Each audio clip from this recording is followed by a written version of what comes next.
Welcome to J is for Justice podcast. If live breaking news and following true crime is your thing, then please consider subscribing to my channel. And if you like what you see in my videos, please consider giving them a thumbs up.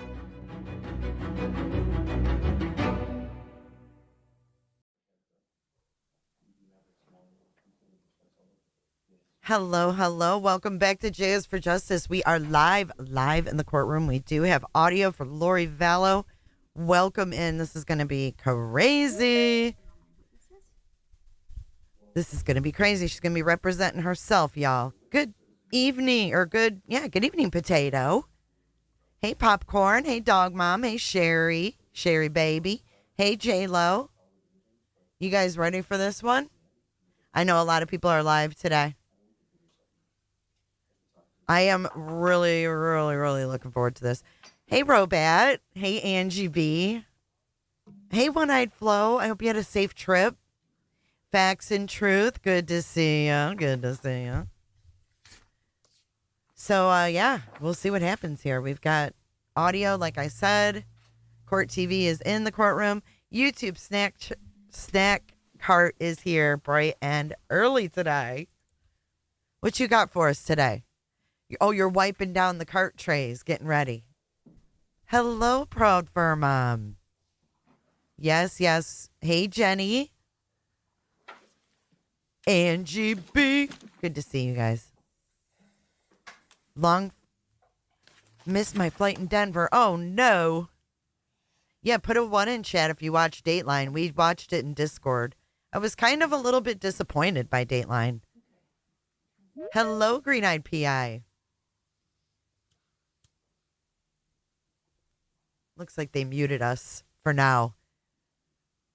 Hey, Karen Collins. What did you guys think of Dateline? Hi, Lacey B. It's really good to see everybody. Oh, you can't watch it because you're in the UK, Potato? We'll have to replay it for you guys. You think she's crazy? Oh, yeah, she was all snarky with Keith, and there wasn't as much interview as I thought there was going to be. I thought there was going to be more of her talking, but nonetheless, it was interesting. It was like a retell of the story with her interview. Hi, Keezy. Can you guys hear it? Not that there's a lot to hear. I just want to make sure that your audio is working. Do you have any Dr. Pepper? Snack cart. You have some requests. Yeah, I thought it was going to be more of an interview of her, but it was a recap of the case and then like some clips of her. Hey, AV. So this is the Arizona case. This is for the murder of Charles Vallow or the conspiracy, I think, of Charles Vallow and Brandon Boudreaux. We'll replay it, Tato, so you can see it.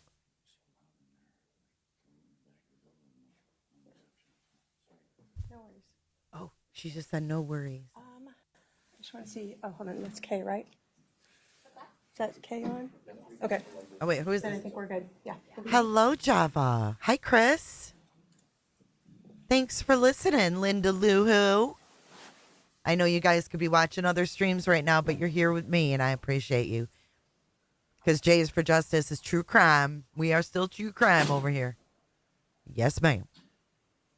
We got lots of cases we're following. On the 20th, we've got a pretrial motions hearing for Stephen Stearns. The 20th of March. I'm hoping that will be televised so we can watch that one. That's where he's asking for Florida to ban all cameras. Ban the public. Hear that? Hey, good morning. How are you? Good. Here she goes. Aw, Avie. Hey, runs with scissors. Hey, Juanita. All rise. Oh, shit. Here we go. Please be seated. Do we get to watch or? What the hell's going on here?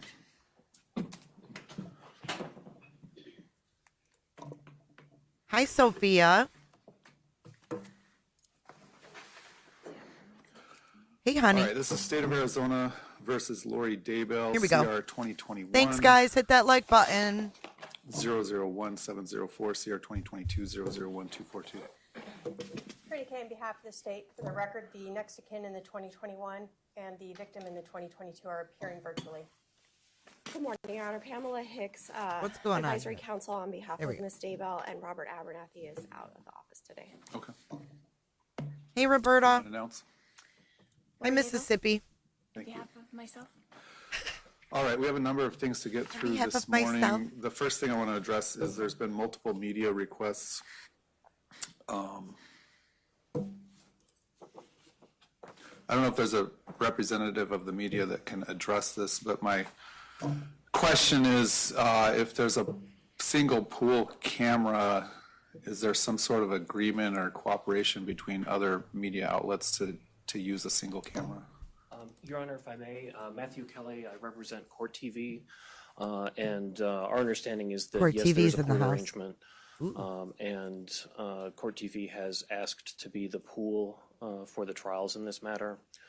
I believe that that request is pending with the PIO.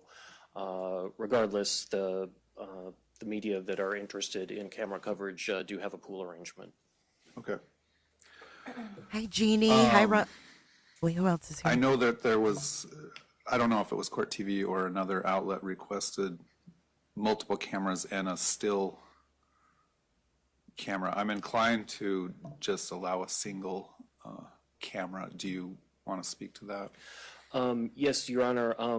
Court TV would prefer to have two of its own cameras. One of its own cameras is perfectly fine. Court Megan. TV's equipment is actually smaller than the camera we have here today, and can be operated remotely, so it is much more unobtrusive. Court TV also has, in the past, used the feed from one of the cameras here for the webcasting of hearings for its purposes as well. Hi, Dad. Court TV will position its camera so that jurors are not in the field of view and would not use any of these cameras that have a view of the jurors. All right, thank you. Is there anyone else here from the media that wants to be heard? Right, Java. I do too. Hear any state want to take a position? No, Your Honor. All right, I know the defendant filed an objection. I've read your objection. Do you have anything you want to add to that? Yeah, Your Honor, I'd just like to add some case law to that. Shepard versus Maxwell, 337 U.S. The United States Supreme Court, Mr. Justice Clark, held that failure of the state judge in murder prosecution to protect defendant from inherently prejudicial publicity, which saturated the community to control disruptive influences in courtroom, deprived the defendant of a fair trial consistent with due process. So that and Arizona versus Cheney, which was the defendant is entitled to fair and impartial trial when publicity pervades court proceedings to the extent that the proceedings were prejudiced to the defendant. Hey, Shell. So obviously you read my objection, so I just wanted to add those on the record. Okay. Thank you. Your prior attorneys had filed a series of objections to media coverage being allowed in the courtroom, and I made a prior ruling that was filed back September 4th, which was fairly comprehensive. I am inclined to allow one pool camera. I'll issue an order with more detailed findings later today or tomorrow. But essentially, there won't be any media coverage during the jury selection process, and I'll put the reasons for that in the order. So that's, again, I'll issue a more detailed order later today or tomorrow. All right. Your Honor, I there's haven't also the seen that, issue Chris. I'm of, gonna have to watch whether it. Court TV will be allowed to live stream the trial, in other words, broadcast online in real time. Court TV would prefer to do that.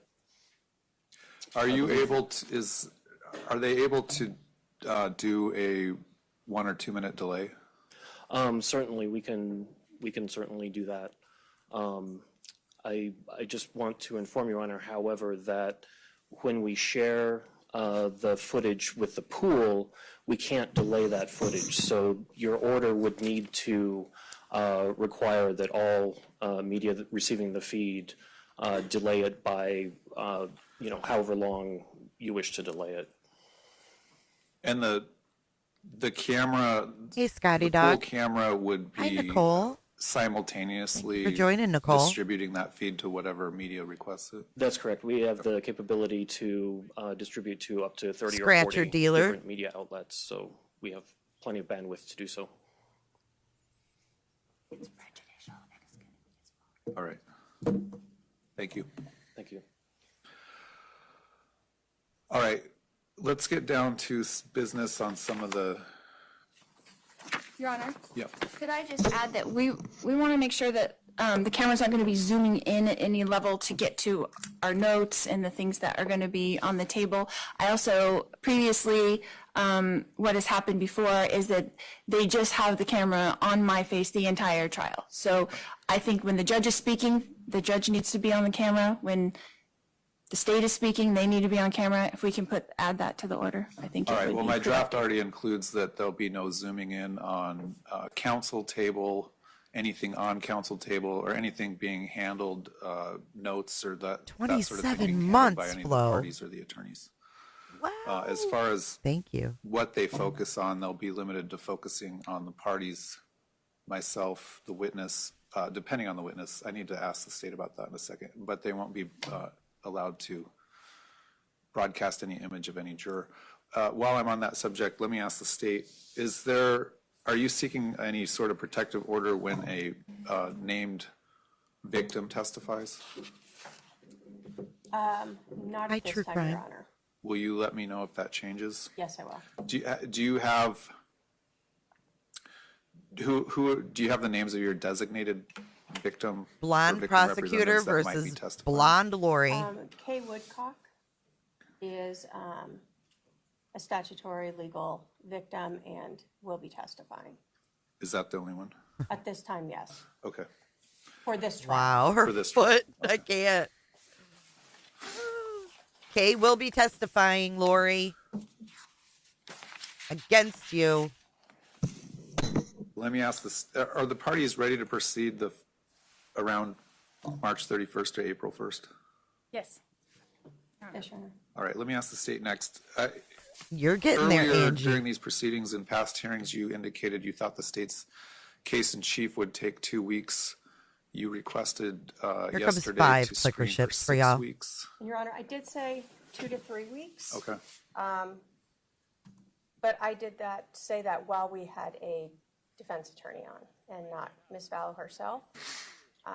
I am familiar with other pro per trials where generally the timelines are in excess of those with a defense attorney assigned. So in order to ensure that we aren't asking a jury later to stay longer than we pre-screen them, I believe it would be appropriate to screen them for 6 weeks. so now that you're gearing up for trial and maybe you have a better idea, how long do you think your case in chief would take with a normal amount of cross? I know that's hard to estimate. And again, I would say 2 to 3 weeks. 3 weeks? That would be at the outset of it. Okay. Probably, yeah, 2 to 3 weeks. Okay. Let me ask advisory council, if we do an questionnaire, would you be assisting Ms. Daybell with your laptop and going through Sophia, the 6 answers that are months. Thank received? you. Yes, Your Honor. I mean, assuming we do all of that, because a lot of times the courts send us back to our office to go through that. So if we do that here, then yes, of course, she's welcome to use our laptops. All right. Oh, thank you, Robat. You're my, My favorite. plan is to. You're my we favorite can do Robat. Jury selection Thank you. in the South Court Tower 5C. I know that the state has requested that the entire trial be held there. We can't do it. We can do jury selection there. I can give you rooms here for your victims and witnesses. as Imagine need her be cross-examining that are Kay, outside though. this courtroom that we'll have. That's going to be intense. We can have them stream in if you want, depending on, I guess, who the witness is or who's back there. And obviously, Your Honor, I don't know if the public will be attending this or not. This also is a little different in that even in the mornings, the jury Megan, is going to 49 be months. potentially out here while the court is having morning calendar. If there's media out there as well, I'm just trying to protect the integrity of the trial by ensuring that the public, the media, are not interacting with witnesses at any time while they're out there. It's difficult when it's a very small hallway and very limited rooms to put them in. Obviously, I need a room for the victims that's separate. 34 from months our for Angie witnesses. B. Well, we have on this floor 6 rooms. 5 or 6 rooms throughout. We have 3 right behind this courtroom, and we can utilize them as need be to ensure that there's no improper contact between media or the public in general. Look at her and any shoulder victims or exposed. witnesses. Look how she's got her We shirt. can also ensure that the What a jurors don't have sleaze. contact. If that means we bring them up in a separate elevator and have them assemble somewhere else, we can accomplish that. So my plan will be to do an e-questionnaire, remote questionnaire for the first 200 jurors. That questionnaire, I need to get a final joint pretrial statement with the list of witnesses to include the names of witnesses. Oh, yeah, in that, but Melanie, I'd like too. to send out a draft That'll be to interesting. everyone by the end of this week. Let me bring up my calendar.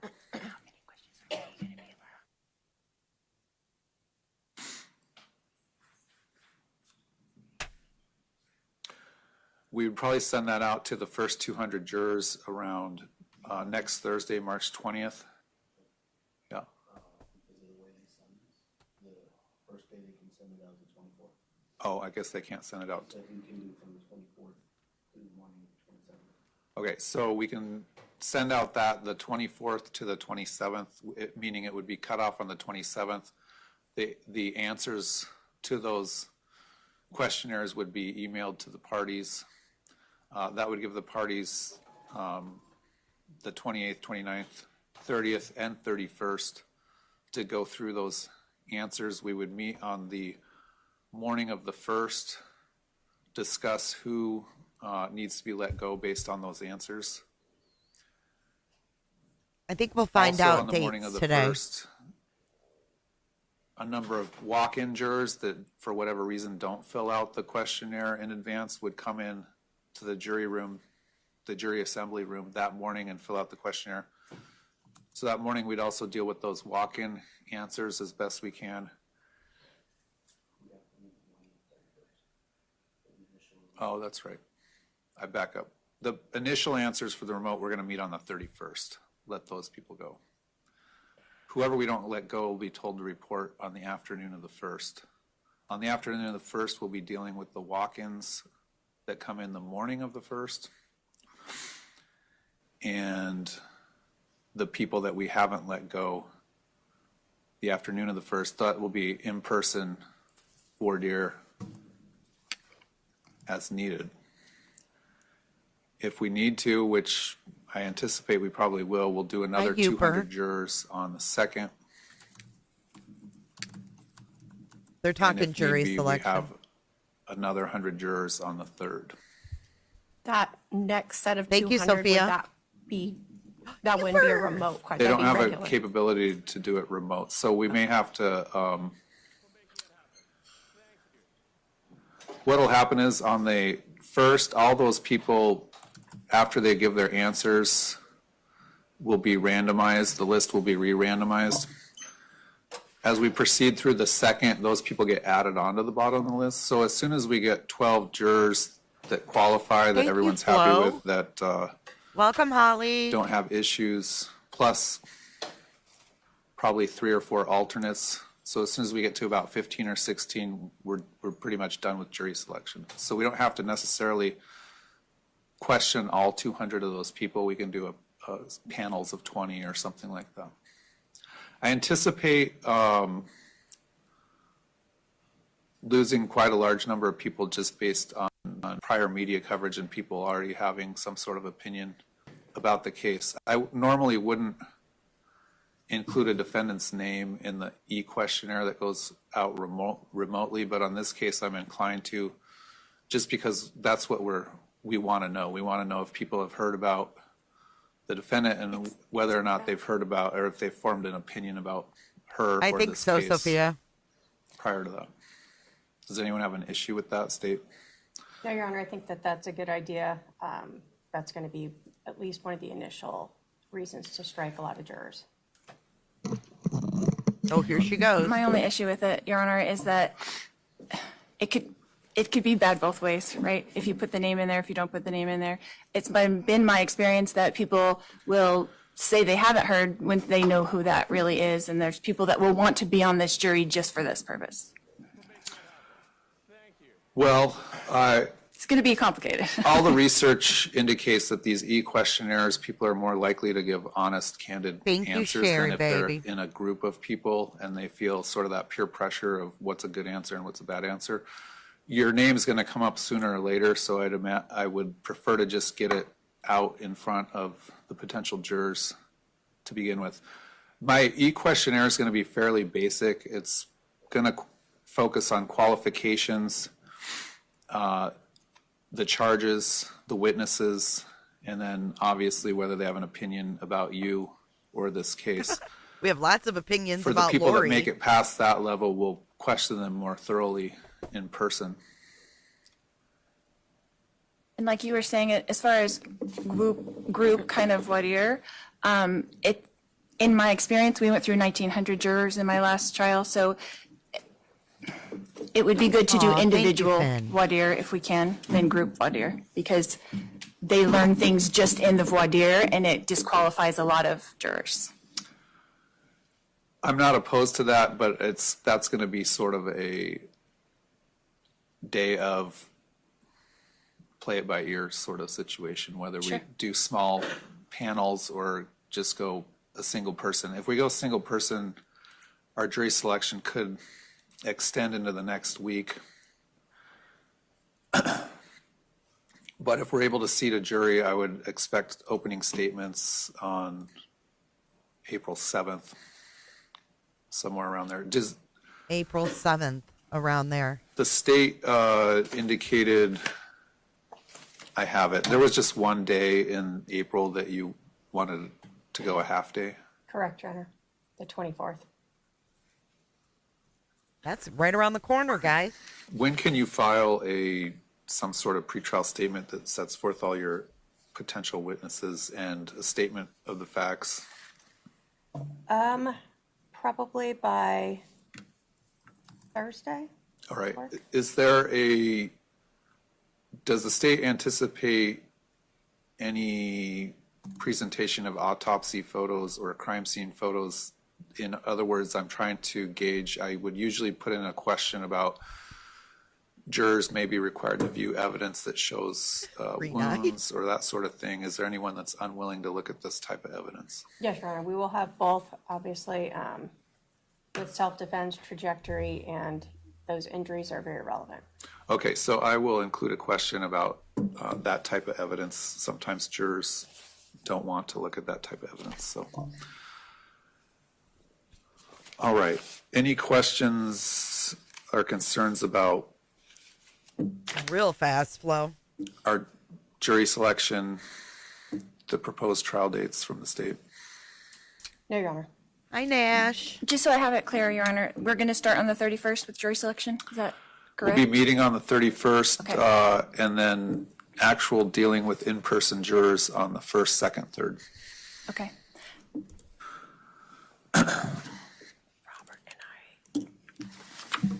Turn off your mic, Lori. Don't forget when you're in your trial to shut off your little microphone. This is going to be Let me ask crazy. advisory council. Are there any dates that It's like deja vu. advisory council would need to be dark? I am fine for April. I didn't hear back from Robert. I would think. he'll Please be let fine us for- know, because in that e-questionnaire, I'm going to put in a proposed schedule. I don't know that I'm going to screen for a full 6 Oh, weeks Angie. based on the state's anticipated presentation, maybe 5 weeks. So into, let us know the schedule into the first week or two of May. As soon as I get an answer from him, I'll email your judicial assistant. All right.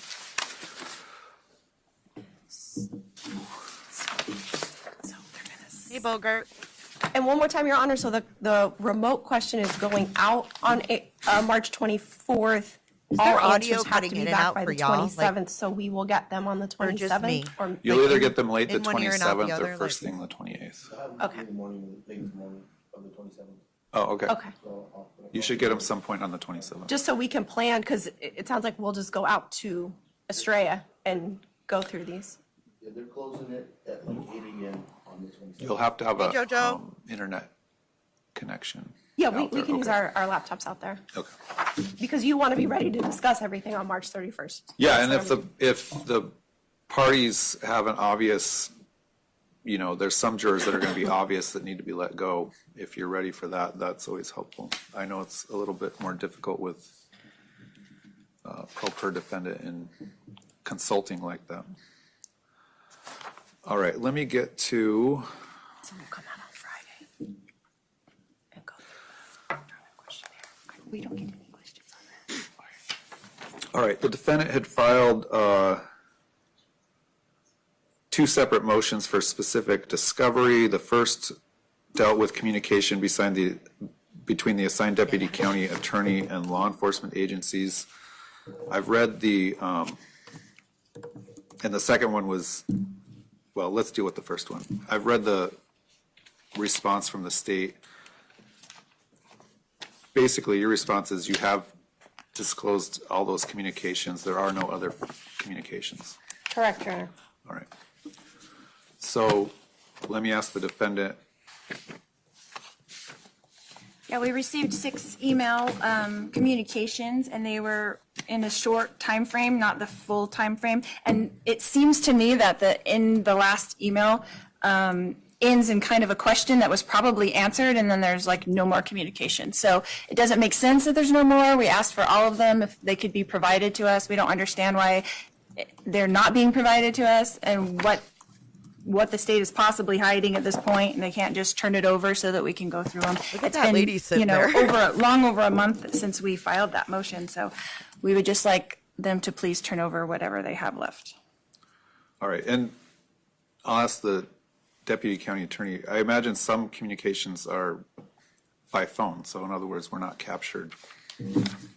Correct, Your Honor. All right. Based on the state's avowal, I don't know, I can't tell them to turn over something they say they don't have, so. I'll find that the state, based on their avowal, and officers of the court have complied with the request. The second one is a little more, I wanted to get clarification on. That was defendant's request for video interviews, but it seemed like based on the state's response that there was some confusion about what was a interview recorded in an interrogation room situation versus a body cam. Did the state's response provide clarification to you? No. So the body cams were turned over, and they're in like 12-minute increments. There's like 4 different body cams. This was a full 2-hour video that was released by Gilbert Police to the public, and it's online. So I would like that video of the interrogation room, the full 2-hour one, to be turned over to the defense. All right, so do you know what that is? Your Honor, based upon the defendant's reply, she's requesting a video interview from the 31st. Those are on body cam and were turned over to the defense. We have requested everything from, I think that one was from actually the Gilbert Police Department. A lot of these overlap. So I am not sure what the defendant is. Who was the person being interviewed, and you said the 2-hour Tuesday. interrogation that Gilbert released? So it's myself and my daughter, Tylee Ryan, and Melanie Gibb.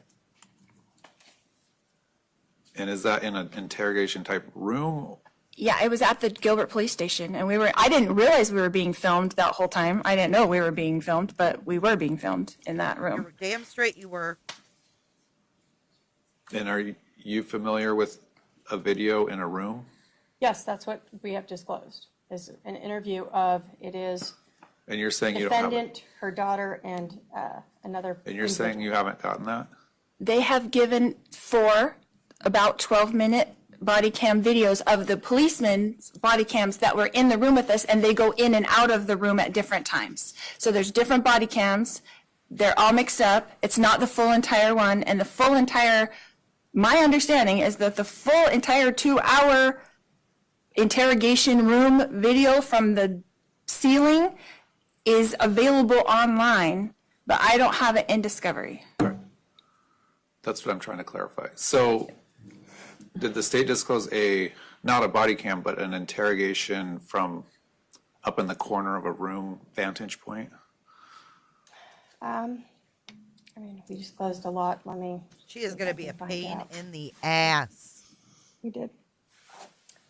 Yes, my paralegal is present here as well, and she has advised that we did. Your Honor, we disclosed over, Can your Where is paralegal it? provide a Bates number or something so that maybe the defense just has overlooked it? let me see if we can find the actual, Maybe the discovery notice. She's still proud of her husband, letter. Chad, too. Okay. She said it in Dateline. You mean my husband? You mean my husband?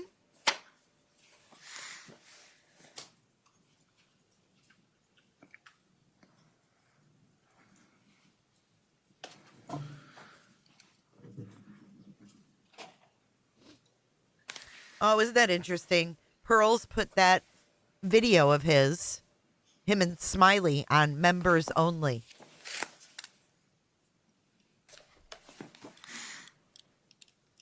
She is cocky as fuck.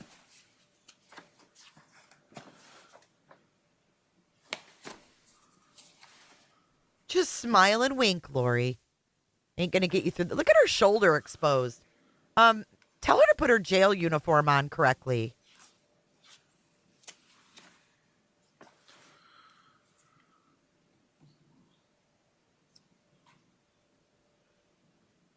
Good Lord. The green team is scrambling as we speak.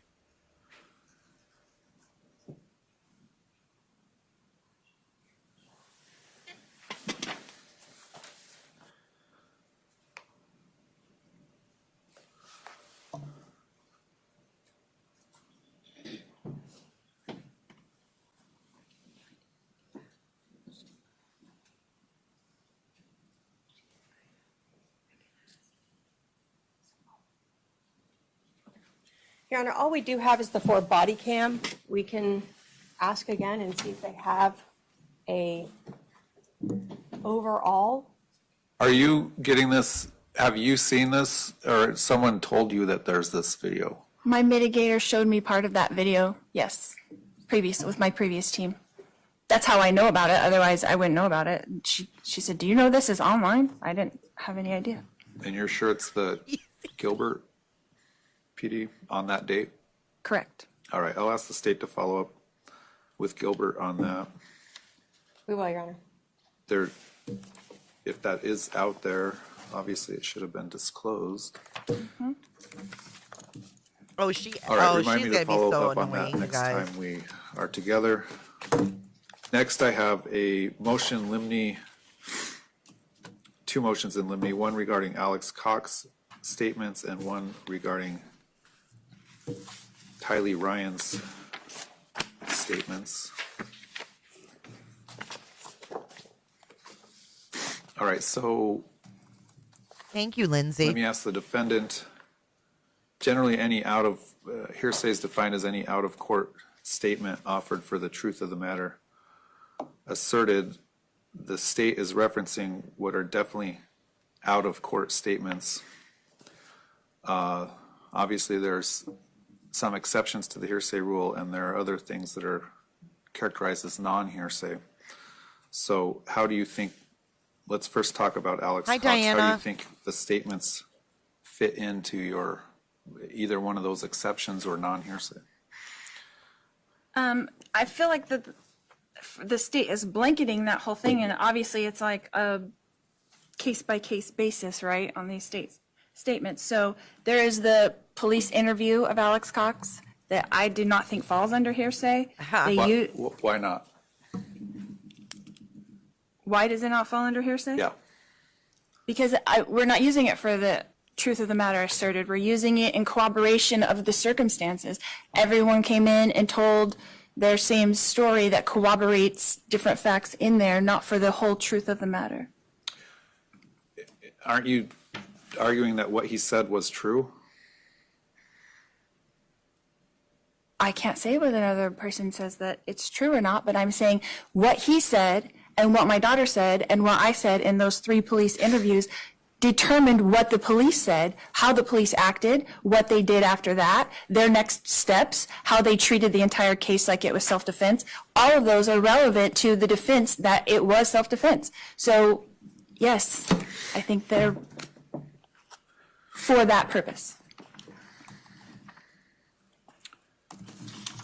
But I also think that Alex's statements also have a lot of the exceptions apply. 803, 804, there's a lot of exceptions that also apply to some of his statements and not all of his statements.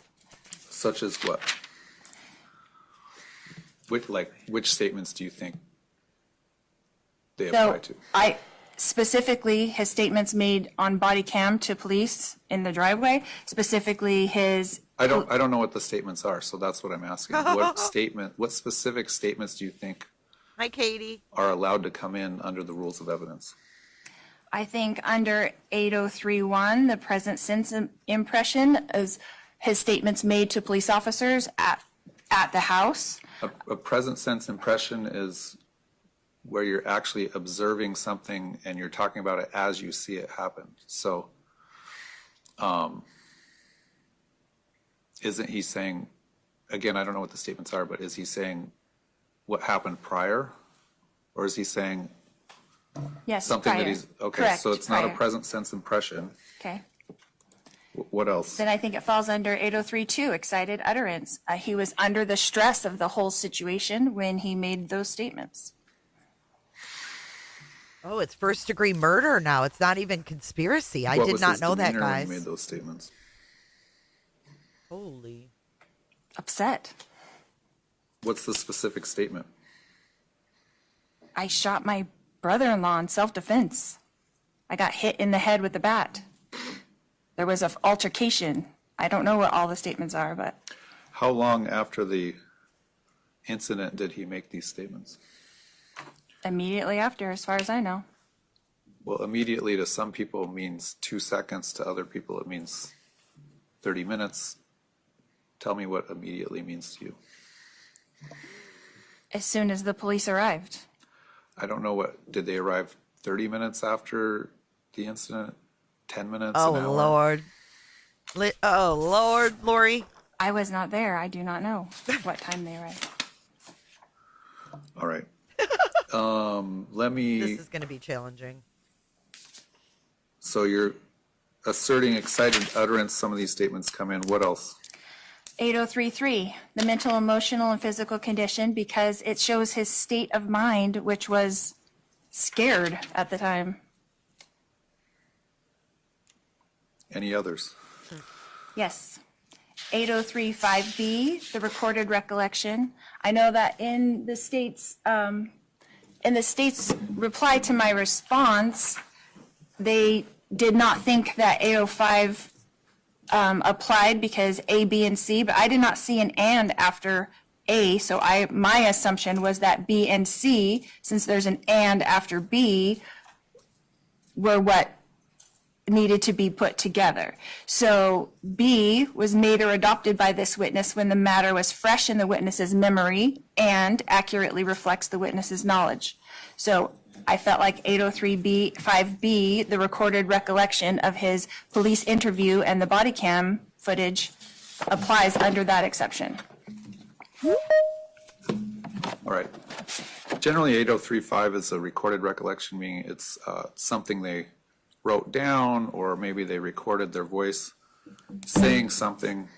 Let me ask the state to respond. We're just talking about the Alex Cox statements. Your Honor, Maybe I should start with, does the state intend on introducing any statements from Alex Cox? Your Honor, I haven't decided if we will at this point. I can say with 100% certainty, we will not be admitting his interview by police that was done at after 10 o'clock in the morning. We don't, Are you referencing what time he was interviewed versus the time of the incident? let me say it this way. So the state has laid out in its motion the timeline. So that is actually in our motion. We show that when 8:30 a.m. is when roughly. the 911 call was made. So we have soon after that, the police arrived and there's body cam video from that interview. Then Alex Cox is later brought to the police station and there is a in-depth interview with detectives at a little after 10 o'clock in the morning. So you may or may not be attempting to introduce Van life because she wants to statements show her shoulders. at or around the wants to be time that the police sexy. responded. Correct, Your Honor. If we do, those would be brought That's what's in gotten Lori as, through life, is being co-conspirator quote unquote statements sexy. against a party interest. So obviously the state can bring in statements that are hearsay against a party. Right.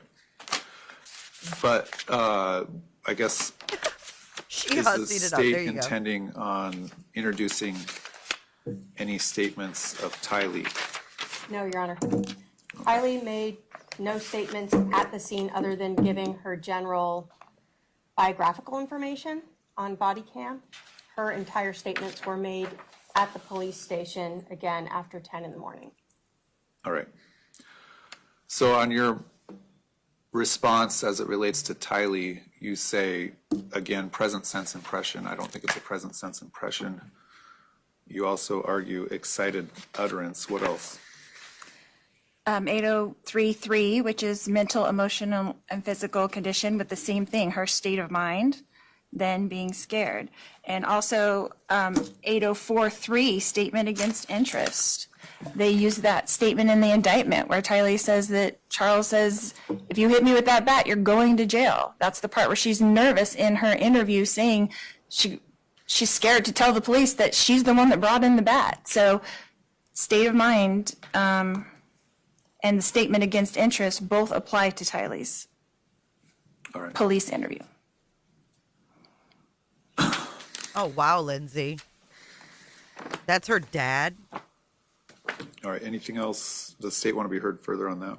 Your Honor, the only further thing I think that the state will bring in is that obviously the defendant has been found guilty of killing both Tylee, other individuals, but in this case, the defendant cannot benefit from killing a witness and then later try to bring in their statements for their benefit. So in addition to none of her statements being admissible under the rules of evidence, as any of the exceptions that the defendant has done, we also believe that it would be improper for her to be allowed to bring them in under that theory. In other words, there's been a judicial finding that the reason Tylee's unavailable as a witness is because of the defendant's actions. Correct, Your Honor. There has been a jury trial and she has been convicted of that. How was her hair highlighted, guys? How does she still have All highlights? right, the court is 911. on a preliminary basis precluding references to Tylee Ryan's statements, any statement made by Tylee Ryan. If there's some reason where a door might be open to any of those statements coming in. The defendant's requested to make a request outside the presence of the jury regarding that, and we'll deal with that outside the presence of the jury. On Alex Cox, I think that's probably going to be more of a statement by statement basis, but I'm skeptical of any statements coming in hours after the initial police response. I mean, if you think look at our we'll highlights, they're really deal with what close to the statements may or scalp. may not come in when the They're not police grown out that first much. arrived on scene and or the 911 at the time that they're attempted to be introduced.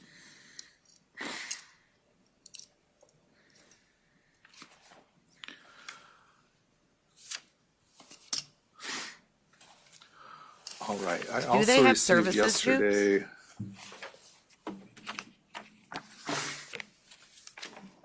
state's notice of disclosure and request for disclosure. Did you get a copy of that? No, You haven't seen that yet? no.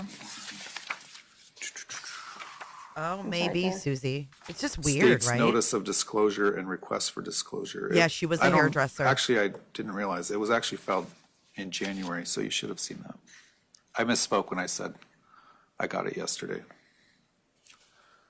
It was filed January 16th. Have you seen that? Yeah, I know they get creative in there, but like she's in county what are awaiting we- trial. It's just wild. She has all that. I think that the court may have ruled on that one, Your Honor. I get in like prison. Well, I don't think I ruled on, at the very end, Maybe it's you're the same. requesting, she submit to fingerprints, palm print, footprint. Oh, that's, okay. I think that was fired, yes, significantly. So that would be to tie her to any of her, Is that for other conviction correct, purposes? yes. All right.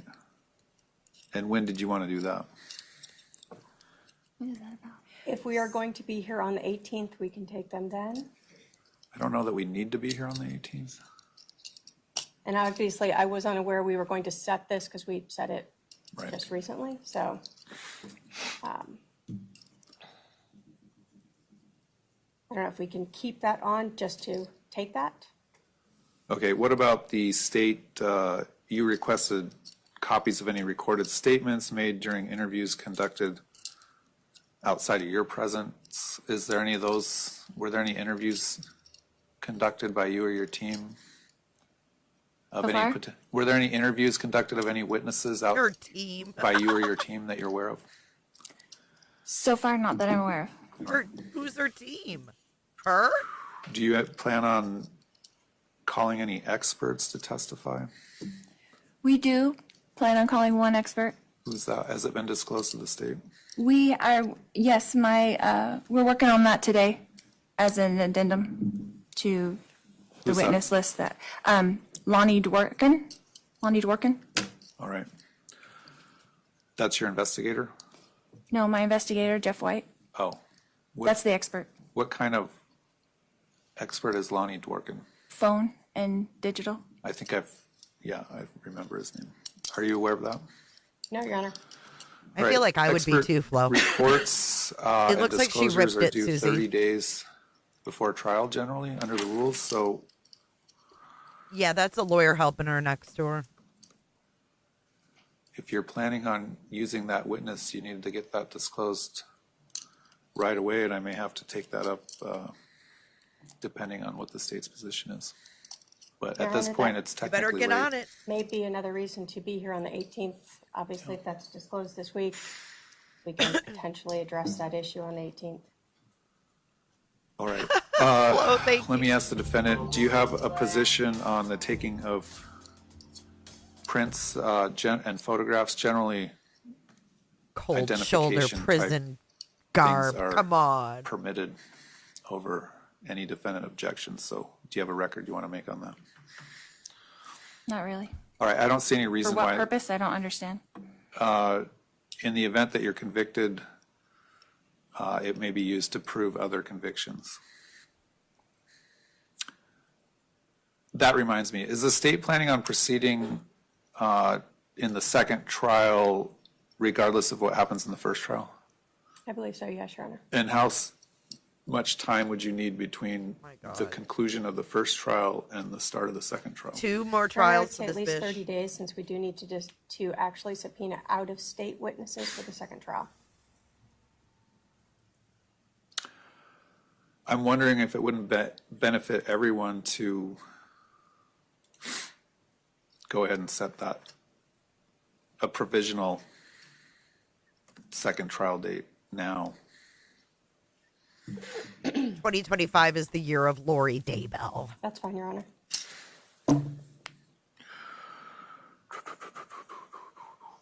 We're going to have to stream this whole trial, guys. For representing herself, I can't May miss it. 11th is still my last day. Is that second trial, Right. how long do you think it would take the state to Probably present? about 3 weeks as well. Similar? Not gonna work.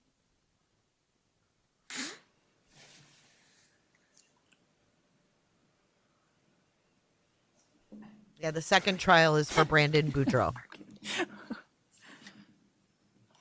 Your Honor, I'd like to remind the court that the last day is May 11th. Well, I'll probably exclude some time based on the fact that you can't do 2 trials at once. The state could combine the trials and do 2 trials at once, but they don't want to do 2 trials at once, so it really violates my speedy trial rights if they do not give me a speedy trial by May 11th for both cases.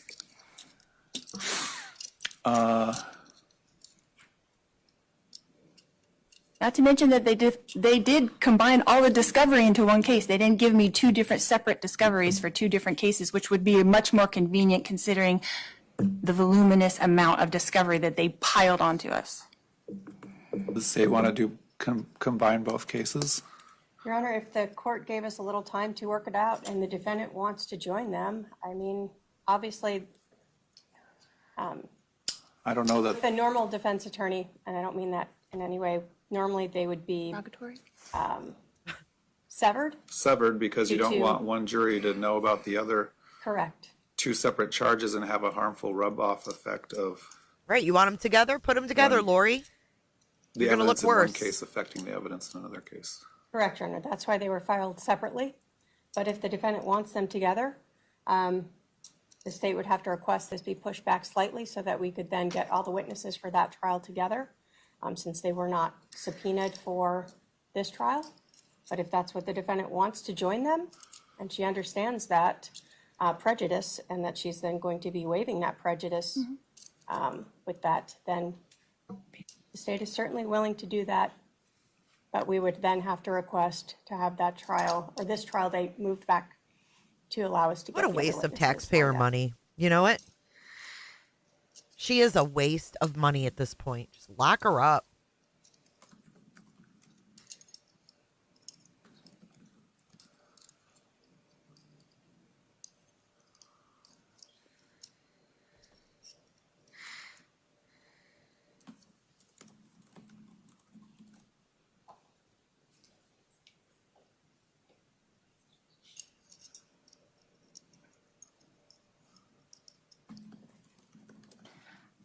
That was not, yeah, that's not what I was saying, is to combine them. I'm just saying, give me my second trial by May 11th. So Right.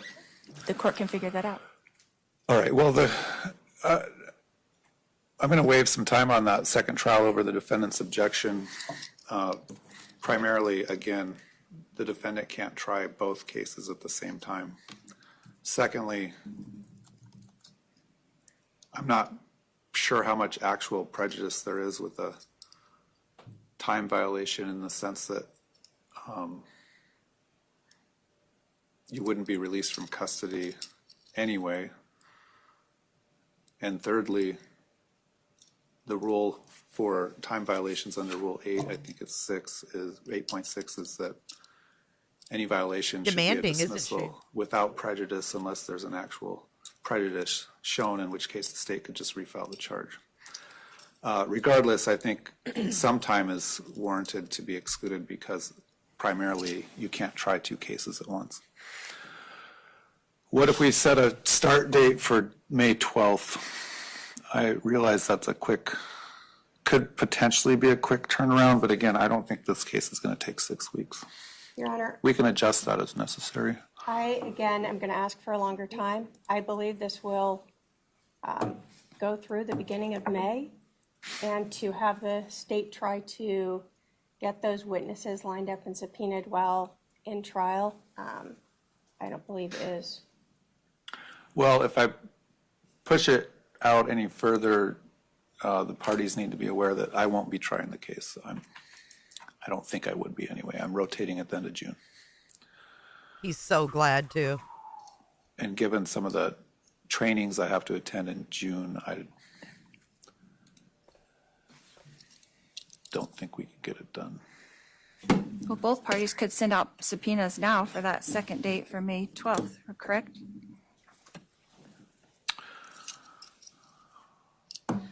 Well, that's assuming we're done by about May 1st, probably, in this case. Lori, you're a pain in the first ass.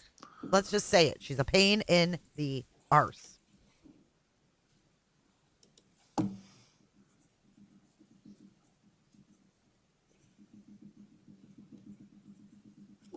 And then, Your Honor, I did indicate that the state needs to be dark in May, the 21st, 22nd, and 23rd.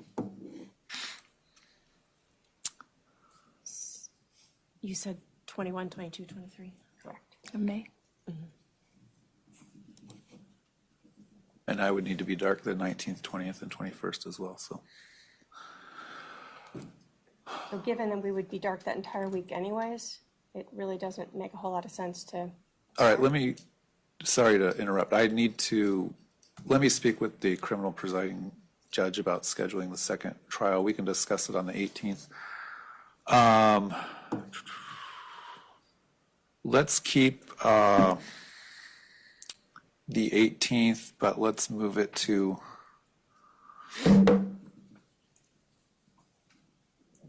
later in the morning. Yeah, maybe Sarah Actually, let's Boone move can it up. help her. All we're going to do is discuss a couple matters, and then there's no reason for the fingerprinting and stuff to be broadcast or on video, so I'll prohibit that from being recorded or otherwise broadcast. So have your person here. Let's do that at 8:15 a.m. That sounds like a good idea, EB. March 18th. I need a new one too. And then we'll also discuss whether the defense is disclosing Lonnie Dworkin as a witness and whether or not Betty. he has a expert report prepared and disclosed at that time. Of course, her witness's name is Dworkin. Of course I will it have is. the questionnaire for you by then, so you can review it. Anything else we need Anybody to in discuss? Michigan that I've remember forgotten Dr. about Dworkus from the state's perspective? commercials? Your Honor, I showed two other motions that the defense filed that I did not see rulings on by the court. They were both motions to dismiss. One of them only related to the 2022 case, I think. No, I'm sorry. Both of them related to both. What's the filing date?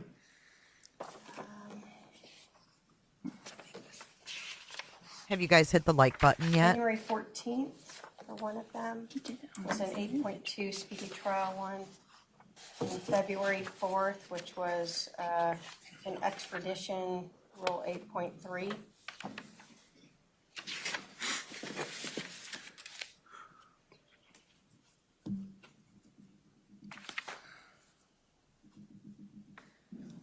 February 4th?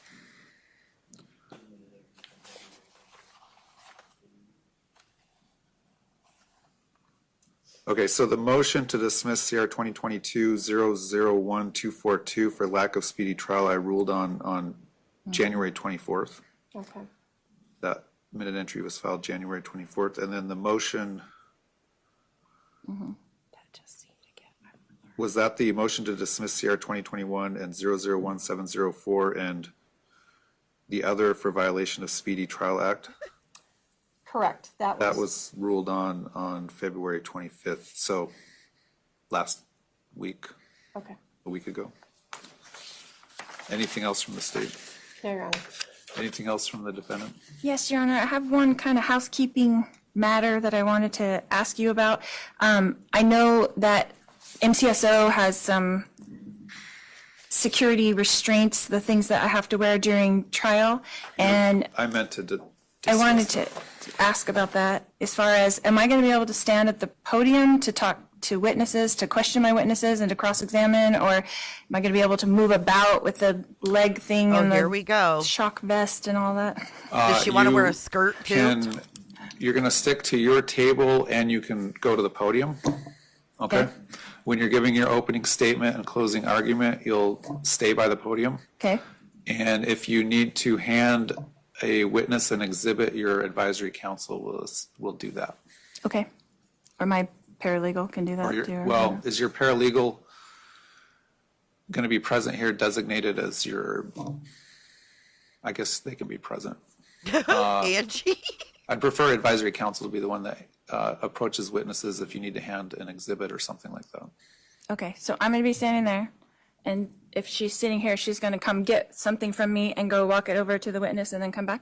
Correct. Just the logistics of it? Just Yeah, so- and there'll be a table or a cart here that'll have all the exhibits on it within Exhibitties. reach of the podium, so.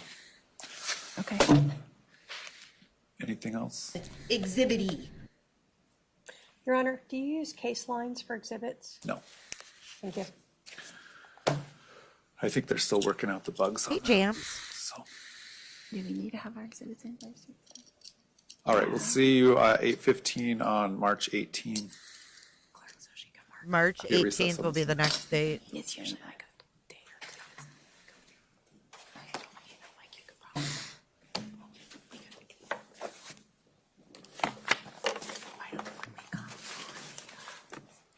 She needs to learn to turn off that mic.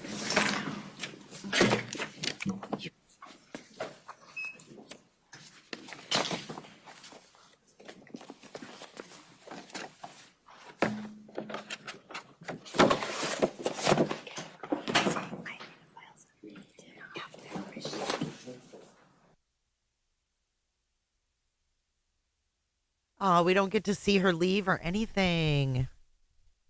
But did you notice she did the same thing like Koberger did? Like, oh, I don't want them zooming in on us. I want the camera on the judge when the judge is talking. Blah, blah, blah. Ugh. So does it sound like they're not going to combine them then? Because that's the feeling I got, was that they're not going to combine Brandon and Charles. That's the feeling I got anyways.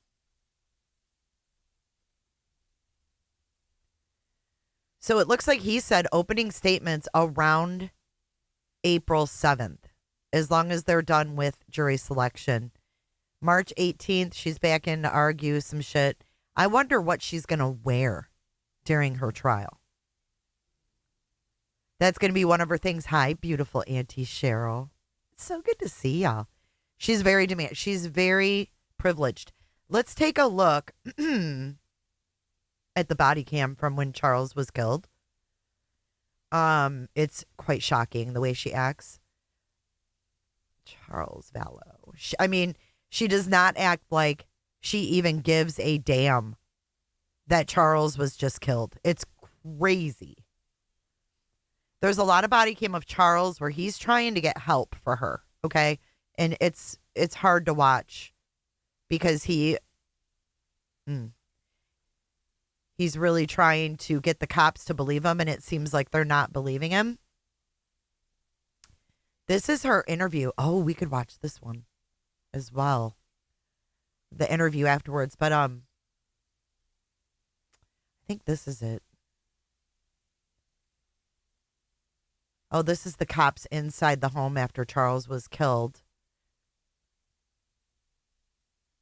Maybe he's got this stuff.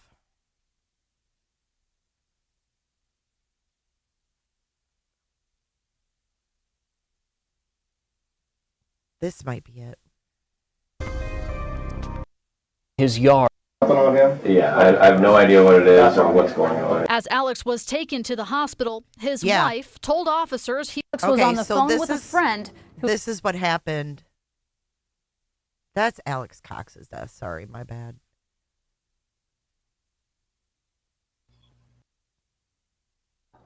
No, I think they were talking. Gotcha. Okay. Window. Oh my God. Morgan Lowe. Why can I not find police that here. clip of her? Give me a second. It's developing new details tonight in a bizarre mystery that She'll tell you what involves happened a that day. series of deaths that started in the East Valley. It also involves doomsday preppers and a nationwide search for 2 missing children. And tonight we're hearing the cold-hearted 911 call the alleged killer made, as we see newly released body camera video as well. Team 12's Michael Dowden is here with us live in Yes, Studio married. 12A with what Yes, we're learning married. about the first death that kicked off this multi-state mystery. Michael? Yeah, guys, a nationwide search is on for JJ and Ty Lee, the adopted son and stepdaughter of Charles Vallow. Now, cops say Vallow's brother-in-law killed him in self-defense back in July. But now, 6 months later, there are new details about his death, starting with a 911 call. In a fight with my brother-in-law, and I shot him in self-defense. Calm, emotionless Alex. Cox calling 911 on a hot July. Listen to him. In a fight with my brother-in-law, and I shot him in self-defense. Alex. I have chills right now. Calm, emotionless Alex Cox calling 911 on a hot July day from a Chandler home sparsely decorated except for Charles Vallow's body and a bat on a living room floor. Is he breathing? I can't tell. Are you willing to go over to him and check? Sure. Cox telling Wow, police sure. he shot his brother-in-law after breaking up a fight between Charles and his estranged wife, Lori. After Lori left, Cox initially claimed Charles attacked him with a bat, hitting him on the head. So he went to his room, got his gun, and eventually shot his brother-in-law. Yeah, there's blood. He's not moving. Gun, and eventually shot Look at, there's Kay. There's a young, is that Kay? his brother-in-law. There's Yeah, JJ. there's blood. He's not moving. But this is just the start of the mystery, as 5 months later, Cox turns up dead, with both deaths still under investigation. As for Lori and 2 of her kids, JJ and Ty Lee, mystery surrounds where they are. It's like an emotional roller coaster. Oh, there she is. JJ's grandma, Kay, doesn't Poor know Kay. what happened. What we do know is that the 2 children were last seen in Idaho on September 23rd. And after Vallow's death, Lori married Chad Daybell, both members of an extreme religious group.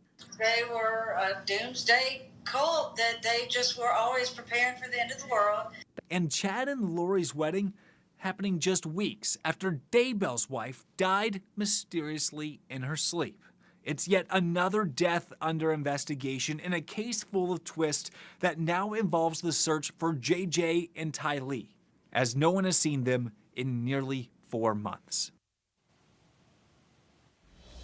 Now, police do not seem to know the whereabouts of sad. Lori or Daybell or the kids, saying in a statement, do not 4 months.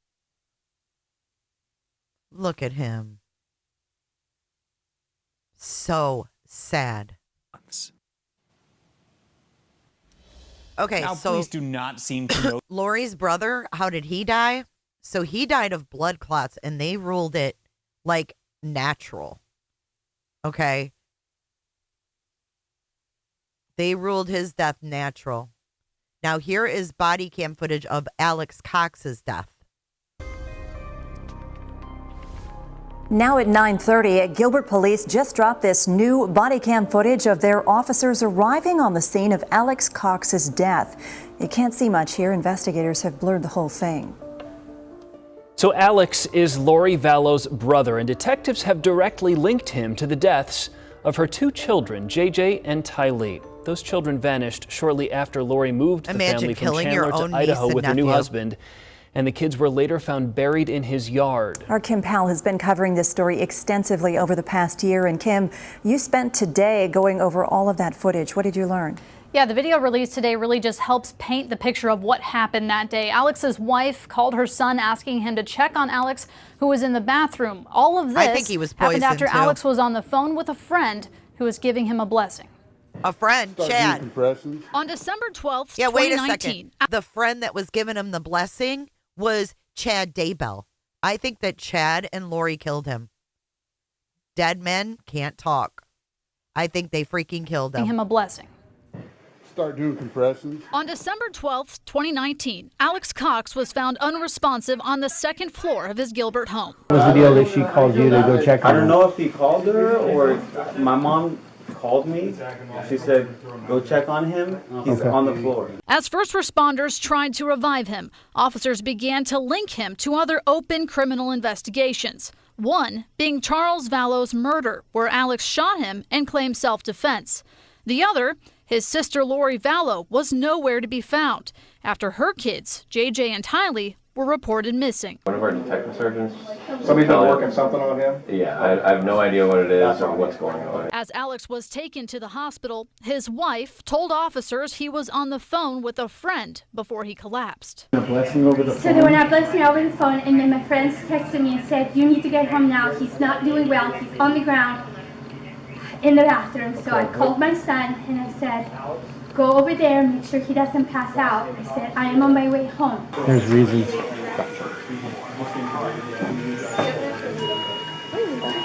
Oh, hold on. This is them at the hospital. So I just want to throw in here that I think Lori and Chad set up the marriage between Zulema and Alex because Zulema goes to the hospital.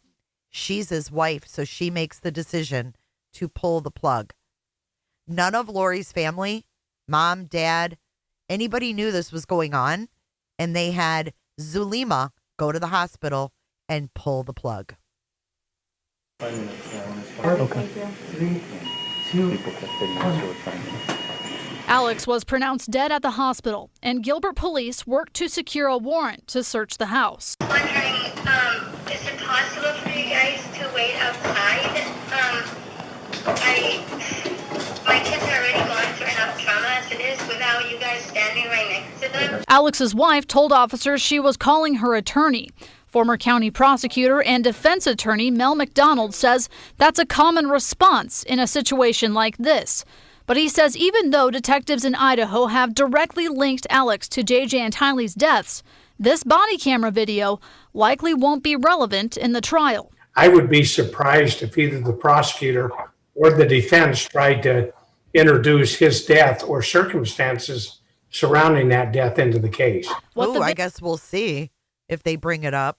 Video is, he says. Because the prosecutor said today she's not sure if they're going to bring up Alex Cox, right? It's an interesting footnote in an already bizarre case. We followed the trail of people getting killed and shot to death and spouses dying, and you can't make this stuff up. And this is just another piece of the puzzle. You can't make this The stuff Maricopa up. County medical examiner determined that Alex died of natural causes due to blood clots. And about 2 months ago, Gilbert police closed this investigation. Jared? Kim, Alex Cox is dead, but he's still a big part of the death investigations of both JJ and Tylee. So did the prosecutor give any insight on how that will play out in court? Yeah, he mentioned that Chad and Lori's defense attorneys will probably focus on the fact that the only person they can put in the backyard where the kids disappeared is now dead. And he also said this is probably a big reason why they haven't brought murder charges on Chad and Lori just yet. Yeah, you have to. Wow. So, yeah, huge twist in that. Let's see. And then we've got Lori's interview. You guys want to watch that? Lori Vallow interviewed by Chandler Police Department, full video. This is directly following the shooting death of Charles. You want me to? Yeah.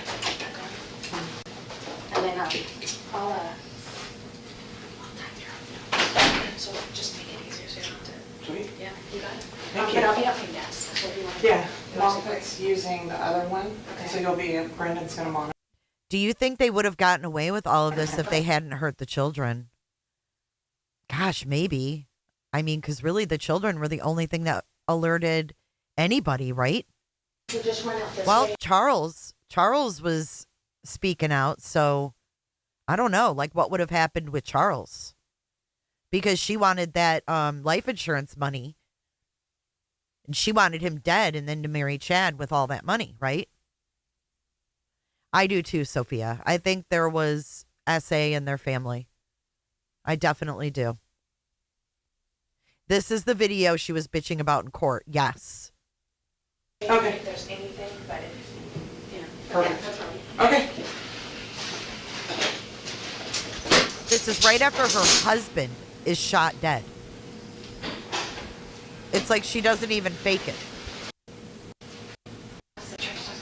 I just worked with her. They were nice about it. But by high school, there's so many kids that just don't care. And I was like, just take it. You're so smart. Let's just take it and see if you pass it. She passed it. And got a really good score? Yeah, she passed Look it. at her. Like Small college talk. ready in every category the first time. Wow. And I love how they sat her with a woman just to say, because she likes to flirt her way with men like she always did with the cops. But now she's got this woman, and I don't think Lori's very happy about it. She's got her arms folded. She's like, fuck. I can't sex my way out of this one. And now she can do what she wants. So Exactly. She's better off that way. Mm-hmm. Okay. I know Lori's your first name, right? Yeah. Lauri. Lori. Okay. And then what's your last name? Vallow. Vallow. And your date of birth? And your phone number?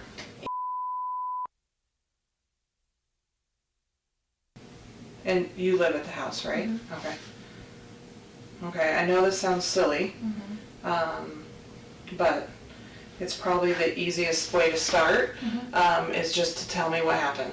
And then, so you can start what makes the most sense to you, and we'll just work our way through, and I'm going to ask you a bunch of questions just to kind of clarify. Sure. So I know you talked to the initial patrol officer.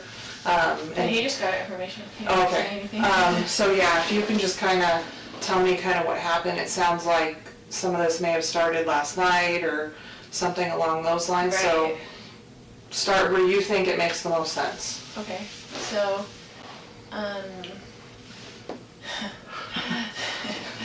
I know. told you, it's a crazy question. Well, so we moved into this laughing. house 3 weeks ago because he offered to get me a house here where all my family is. We Okay. were in Houston. And, so he's like, we had decided to separate or whatever. So he's like, well, I'll pay for a house for you and for JJ and whatever, because he's all about JJ. He's never about Tylee, but he's all about JJ. Because we adopted him together. He's his great nephew. We adopted him as a baby. And so He's we all adopted him about as babies, and we've been JJ. raising He him should together. be. And he travels all the time for business, so he's used to just going back and forth. So he's always gone like Monday through Friday. So he came when we first moved in and brought me stuff from Houston, like a U-Haul, and then he hasn't been back. But it's all these threats on my phone all the time, you know, like whatever, all these things. And then he told me all these things. Just She's such a liar. you'd have to read them to see, but he's always mad at me, right? And he doesn't want a divorce, but I don't like him and don't want to deal with him, so that's just how it is. Like, so we married for 14 years, we've dealt with it for 14 years of him being horrible to her. Like, he gets in huge fights with her, a lot of things. But anyway, so he said, I'm coming Wednesday night, all of a sudden. I want to see JJ, and I told him, I said, I will never keep JJ from you. You can come see whenever you want to, come take him to school, whatever, like, I'm not going to do that. So when you initially moved, he had said he was going to buy you a house. So you moved here with your... Yeah, he was going to rent us a house. And so you moved... All my family lives here. So we lived here for a long time. Okay. And then he moved us to Houston. Okay. And we were there with my son. He was out of school. He didn't have any of his, like, services, his DDD, his anything. He, like, ripped him out of school and said, we're moving. Okay. And I didn't go with him at first. And he took him. And I let him take him, and I didn't file anything or whatever. And then he filed something against me and said, I'm only going to get supervised visits because I'm crazy and blah, blah, blah, you know, the story. And so I just didn't talk to him for like 30 days and let him take care of him and let him see what I've been doing for the past 7 years, because men need to do that. You know, I have 5 kids, I have grown kids, I have grandkids. Like, okay, you're going to threaten me, but you're not going to let me see my child without supervised visitation? Okay, do it for 30 days and see how long it lasts. You're begging me to come pick him up. Yeah. Which he did. It's just like, come back and whatever. So I moved in with them to Houston for the family, you know, and Tylee went with me. She's such a drove to bitch. Houston from here and left all our family and all his support, all my son's support, like his cousins, everything. And we were there, and I enrolled him in school there. I tried to start all his services, and it takes forever. Yeah. You know, it takes so long to get that done.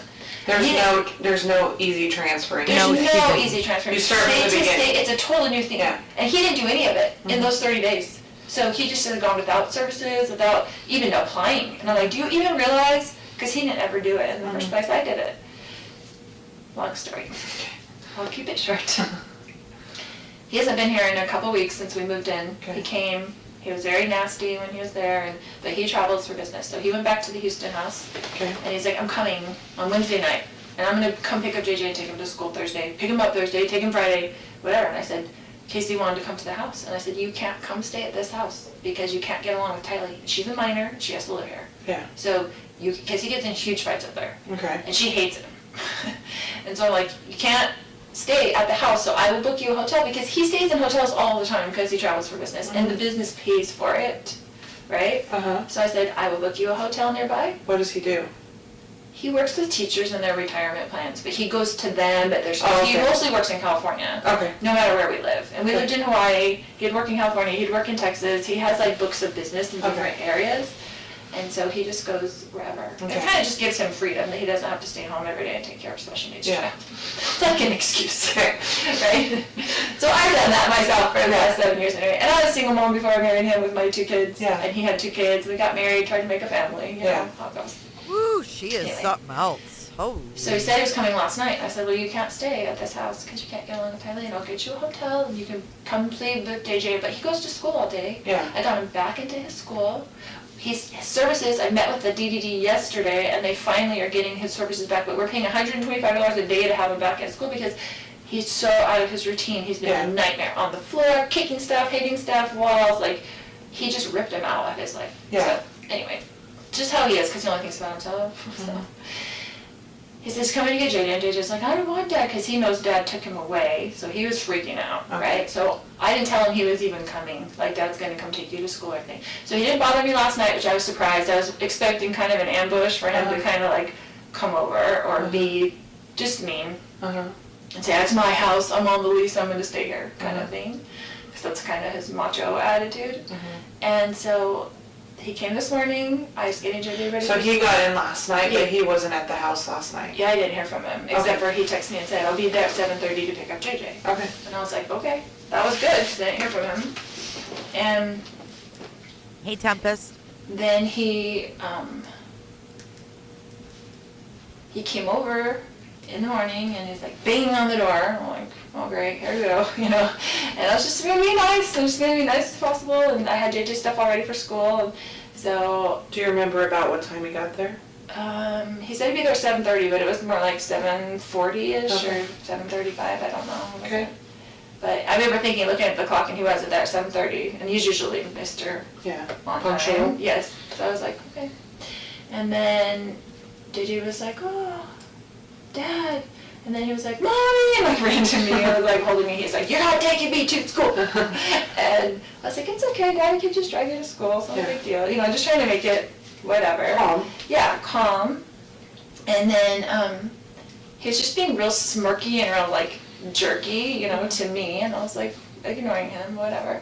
And so he was like, your brother lives there with you? No. Okay. He had stayed with me last night because I was worried he was going to come over and it would cause trouble with me. Okay. And just wanted someone else there, like my brother there, because I trust my brother. And it's been a long story. Like, I had to go live at my brother's when he took JJ, and, you know, he's just been difficult. So, anyway. So I got JJ's stuff ready, and he was like, well, and he's like this about timing. He's like, I'm leaving in 20 minutes, because it's like 15 minutes to the school, and like you can't get there early, they don't open the gates until 8:20 or something like that. And I said, well, why don't you just go now? I don't want him in the house. I'm like, why don't you just go now and take him to Burger King, because that's what he likes for breakfast. And he's very particular about food. Like, he wanted chicken fries for breakfast and a Sprite. Like, and I just give him what he wants, because if you don't give him what he wants, then it's like on the floor screaming, dragging him into school. Like, And he's big and he's heavy and it's hard for me to handle that. Whoa, she just said dragging him. He's on the floor screaming, dragging him. I'm dragging him into school. She does not talk well about either one of her children. If you really listen, hey, Socks, welcome in, guys. I know, Laura, you can tell she thinks everyone thinks she's cute. But anyway, so I said, just go. And so he said, okay. So I gave him the backpack. He got in the car. This is his MO, right? He always leaves something in the house and comes back. He never leaves the first time. I always expect my husband to come back into the house, right? So I guess he had left his phone on the counter. So he initially left with the backpack and with JJ? And so he put them in the car, Okay. in the driveway, and then he came back in, right? So I kissed JJ goodbye. He came back in. So she allowed, oh, she's so sick. She allowed her kids to get in the car, knowing full well that when Charles came back in, they were going to attack. Wow. And his phone was on the counter, and I had his phone. And he was like, give me my phone. And I was like, why don't you show me your text that you've been texting, blah, blah, blah, you know, whatever. Because he's like acting really weird, like he's plotting something against me. Like, I'm like, why are you even here? Like, what did you come here for, you know? He's been talking to my other brother, and my brother came into town at the same time last night. And I haven't talked to my brother in a while, my other brother, and I was like, and so he was texting him on the phone when he first got to my house, and I'm like, why are you texting Adam? Like, do you even talk to him? Like, my other brother. And, you know, he's been telling me all these texts, like, you're going down, blah, blah, blah, blah, blah. He's blaming me for our marriage breaking up, and my niece getting divorced, and my friend getting divorced. He said, I'm a destroyer of families. Because I want everybody to get divorced. I'm like, what would my motivation be for people getting divorced? So I could babysit the kids more? Like, why would I have any control over what people do? What? So I can babysit the kids more? Dude, she did not want to be bothered with kids. She's horrible. Why would I want people to get divorced so I can babysit the kids more? What does that even mean? Because I want everybody to get divorced. I'm like, what would my motivation be for people getting divorced? So I could babysit the kids more? Like, why would I have any control over what people do? Yeah. So it's just very odd. But anyway, he goes nuts. He's gone nuts on us a lot of times. Tyler and I have had to leave with JJ over the years, probably 5 times, and just stay in a hotel for 2 days because he goes nuts. Like, you don't know. Aw, thank you, Kels, for your super chat. My favorite true crime channel. Thank you for having 2 amazing channels. 2 Jennifers instead of 1. Best of both worlds. Thank you, Kels. Thank you, thank you. What's going to set him off, like, whatever. And she's mad at me for always, like, going back. But we had JJ, and he's special needs, and it's really hard. Like, it's even hard to take care of it by yourself. So when you say he goes nuts, that can mean a lot of different things. Right. So goes nuts like yelling and screaming. Yeah, goes yelling nuts and screaming, like breaking like, things. yes. Goes nuts like physical violence. He's never really, besides like grabbing us and pushing us, but not like punching us or something. But with Tylee, he has gotten physical before. And with my grown son. Like physical how? Like got into a physical fist fight with my son when he was 16. Okay. And he came after Tylee 2 times in Hawaii. Okay. And like went like he was going to hit her, but then I got in between them. Right. How old was she when that happened? Probably 13 and 14. Okay. So this morning he comes back in and... He comes back in. She's crazy as fuck, too, because he's controlling. No, she's the one that removed his vehicle from an airport parking lot, took his truck, drained the bank account, took his keys. The dude had nothing. I gave him his phone. He was screaming at me to give him his phone. He was very worried about whatever was on his text that he did not want me to see. And so I was just holding it there, and he was screaming at me. And I was kind of walking around the house with it, so he couldn't get it. He's like reaching for it and Melanie stuff like Gibb. that.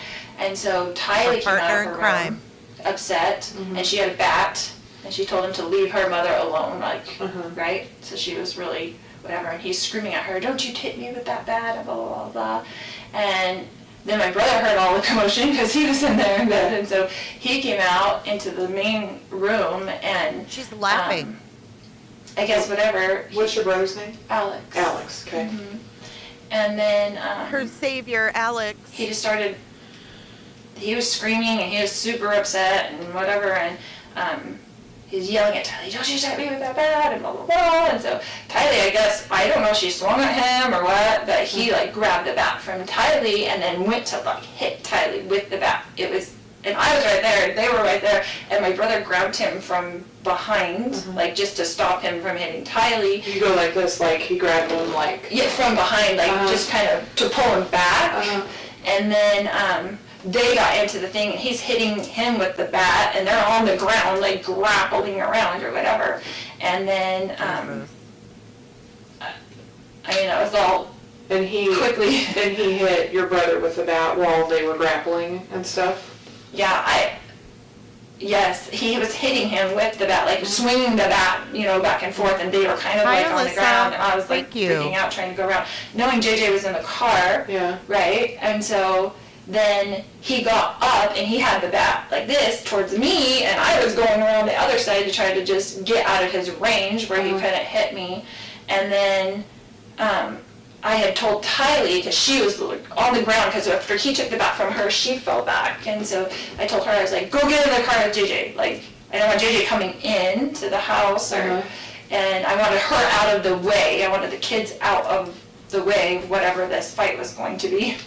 And then, do you remember whatever what this fight was your gonna be? husband You or your knew. brother were saying or yelling during all of this? If they were at all? Just kind of, get off me, out, or whatever, you know, whatever. They were like don't talk to my niece about whatever. Like, it was, I don't remember specifics, but they were kind of both, they were kind of in the heat of it. I don't think there was many words that I remember. So Tylee goes outside. Yeah, she was outside. And then what happened? Then they got up from that, and my brother had like stepped back, I guess, and then Charles was coming with me at the back and yelling at me to give him his phone still, because I had it in my hand. It was all really quickly. And then when I went around kind of in the circle, then my brother was there. She's not even upset at all. When you said when you were going around and he was coming at you with the bat, how was he holding the bat? Just like that, like backwards, almost in one arm. Like he was swinging it backwards? He would have done like he would have swung it backwards at me, not frontwards. Okay, yeah. He was a professional baseball player. Okay. So it wasn't a good idea for Tyler to get out of that. Probably not the. I mean, he played semi-pro. Yeah. And he was, Oh my God, she is such a psychopath. She's literally laughing. But, yeah, and then I was kind of turned around, and we were all right there in that room, except for the kids had been outside by that time, and I heard the gunshot. And so you heard the shot? Did you actually see the shot, or did you just hear it? I had gone around to the kitchen to get away from him, and so back around. So I don't know if he went in the house. I didn't, so I'm a little bit of a disadvantage. Yeah, so I didn't see the shot. I heard it, and then I came back around and I saw that he was on the ground. Okay. And was freaking out. Yeah. And so I was just freaking out, and it just went into mom mode. I'm like, I've got to go to get JJ to school. I've got to get to the kids. I just felt like I got to get to the kids. And so I just went outside and to see if they were in there okay. I didn't want them coming back in the house when all that was going on. And got JJ in the car, and he was trying to come in. And Tylee was like looking at me with like the crazy eyes, like what just happened. And I told her to get in the car and we're going to take JJ to school. And then you went to Burger King. When you came back in and you saw him on the ground, where was your brother? Did you see him where he was at? Yeah, he was right in front of him. Okay. Like, it all happened very quickly. That was, I mean, I feel like I was there because I was right there, and like a second later. Like, I just went around the kitchen to get away from him. Did your brother say anything to you at all? Do you remember? No, we were both just in shock. Okay. Like, it was just I mean, I didn't say anything. I went out with the kids just to check on them first, and I was going to come back in maybe, but I didn't. I was like, I just have to get him to school and call the police and come back, you know, whatever. Did anybody say did you or your brother say anything at some point about calling the police or calling 911? Do you remember? Yeah, he called me. Okay. And he said, are you taking JJ to school? And I said, yeah, we need to call the police. And he said, okay. Okay. So he called you when you didn't come back inside, basically? Right. Okay. Because I was like in the car for a minute, and then I was like, what do I do? And I didn't want JJ to go inside, and I didn't know what to do. And Tylee was freaking out. I was trying to get them away Poor from the scene. Tylee. Understandable. Do you, and you may not know this, so, because I know you heard the shot, do you know at what point your brother had the gun? Do you know if he had it when they got in their first fight, or did he have to go get it, or do you know that at all? I don't know. Okay. I don't know. And do you remember if you ever heard your brother? I didn't see him ever leave the room. Okay. So it was so fast. All that was so fast. Like him on the ground rolling around and I'm screaming, and this probably happened in a couple seconds. Yeah, I mean it was like super fast. And I don't know if you know this or not, does your brother normally carry a gun? Like, I carry a gun everywhere I go. Right, like I know he's a gun person, like he has guns and things. Okay. He's good with guns. Did you know that he had one with him? No. When he came over? Oh, no, come but on, I wouldn't Lori. be surprised if he did, because he's very, very professional with guns. Proficient, professional. Oh yeah, Alex is so responsible professional. is usually a good Right, better word. responsible with guns.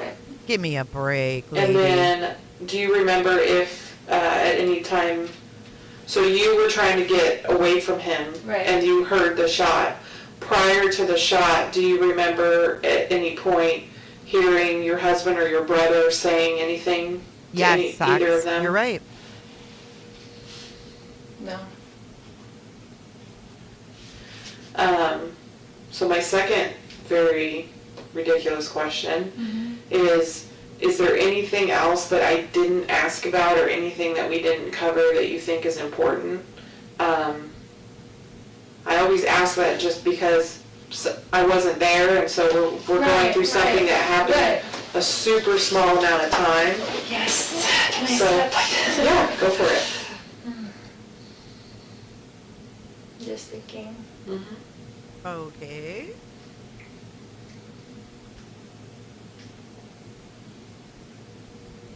Weird.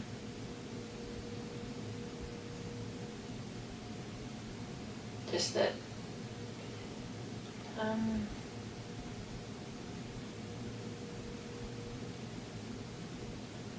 Spit it out, Lori. He was just so angry, like super scary. Did you know how you take your phone away from like a 16-year-old and they freak out? Like, wow, their world disintegrates. Like, I've taken my phone away from a 16-year-old boy before, and he's like wanted to kill himself because like they kidnapped him. That's how it was. It was like, wow. If something on his phone that he does not want me to see, that he was like freaking out, like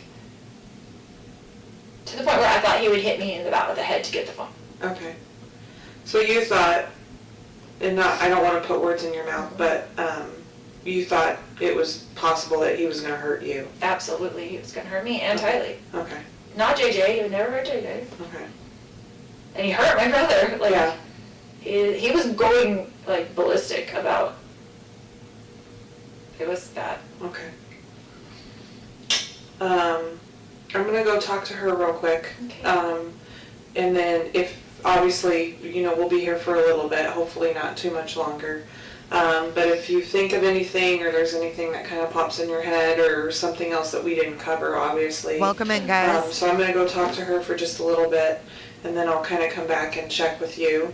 Wow, And then, you're right, Shaggy. Kind of go from there. So I know my partner's talking to your brother over in one of the other interview rooms. So we're going to just try She's to like, get, oh, great. What is as dumb much dumb done as we Alex can saying? and go from there. Okay. And I want to then, see Alex's interview. Is We there never saw anybody that. that you need to call or anything, or you want Oh, to yeah, wait we a did. little bit? We saw Alex's. That's out there. And wait a little bit, we'll see. My bad. What I would say. And if you want to, you can think about it. So we do have victim services that work within the police department. They're right over here. They're not cops, they're civilians. No, Alex sat down and they with do, investigators. I'll find Jessica, it. who's out there with the fire department, so they're kind of our crisis response. They come right away. So our victim services that work in the department are kind of more long-term type support systems. So they're just a really good resource because they do a lot of stuff with our families and things like that, and can help with support services and questions you might She's ask. been through so much. So it might be a I good just idea. can't stand for her to have to go through all this. Yeah, it might be a good idea maybe before I take you guys back today that I get one of them to come in and maybe sit and talk with you guys and see. And it's not something there's a bunch of stuff they can Lori's like, hell to offer, the no. but it's good to have a contact and like a name and a face and a phone number. That'd be good. You know, that way maybe a couple days from now, a week from now, or if there's something going on or you think you need help with something, it may not be something that's necessarily up like me and my partner's alley, but it very much may be up theirs. So I'd like for you to meet one of them before we leave. That way, hopefully if there's something that they can help you and your daughter with, they can, or even JJ or whatever else. Right. Yeah, exactly. Okay. I hadn't even thought about. Oh, she's so concerned. Yeah. So. I mean, he's used to him not being there, but he wouldn't understand even if you told him. Right. Like, that somebody passed away, he doesn't understand What that means. Poor kid. Well, I mean, it's hard at 7 to understand that anyways. Right, that's true, but with him he just doesn't, which is Yeah. probably better because he doesn't comprehend things, but I don't know, it's just, yeah, it's a lot to think about. Yeah. So let She me kind go of reminds me of Jody find one of Arias them, here. and then we'll make sure that you guys get to meet with them before you leave, because that might be something very helpful for you guys. And I'm going to go speak with your daughter for just a little bit, and we'll kind of go from there. Okay. Okay? And if you need anything, let me know, okay? Okay.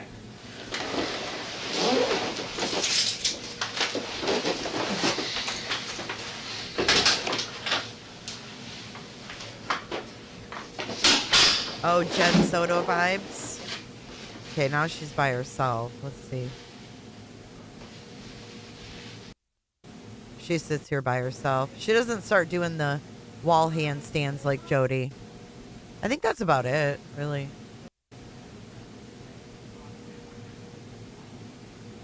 All right, so now I'm going to show you Alex. Let's see what Alex has to say about the incident. Alex Cox. Let's see if we can find it anyways. Interview with police. Charles Vallow. Oh, fuck. It's 2 hours long. We're not going to watch the whole thing, but we'll... Look at his head's bleeding. See the back of his head?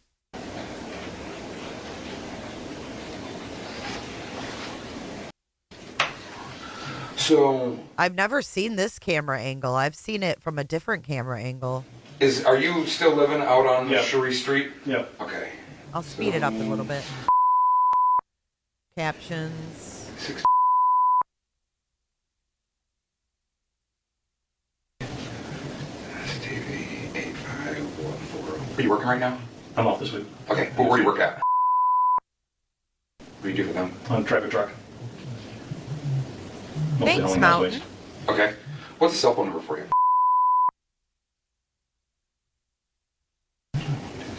Okay. What about social?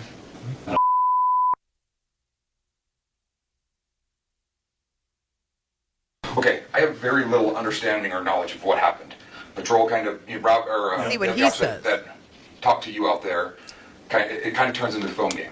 So, you know what I mean? When they go, yeah, this is what he says, but they're kind of rambling through it real fast.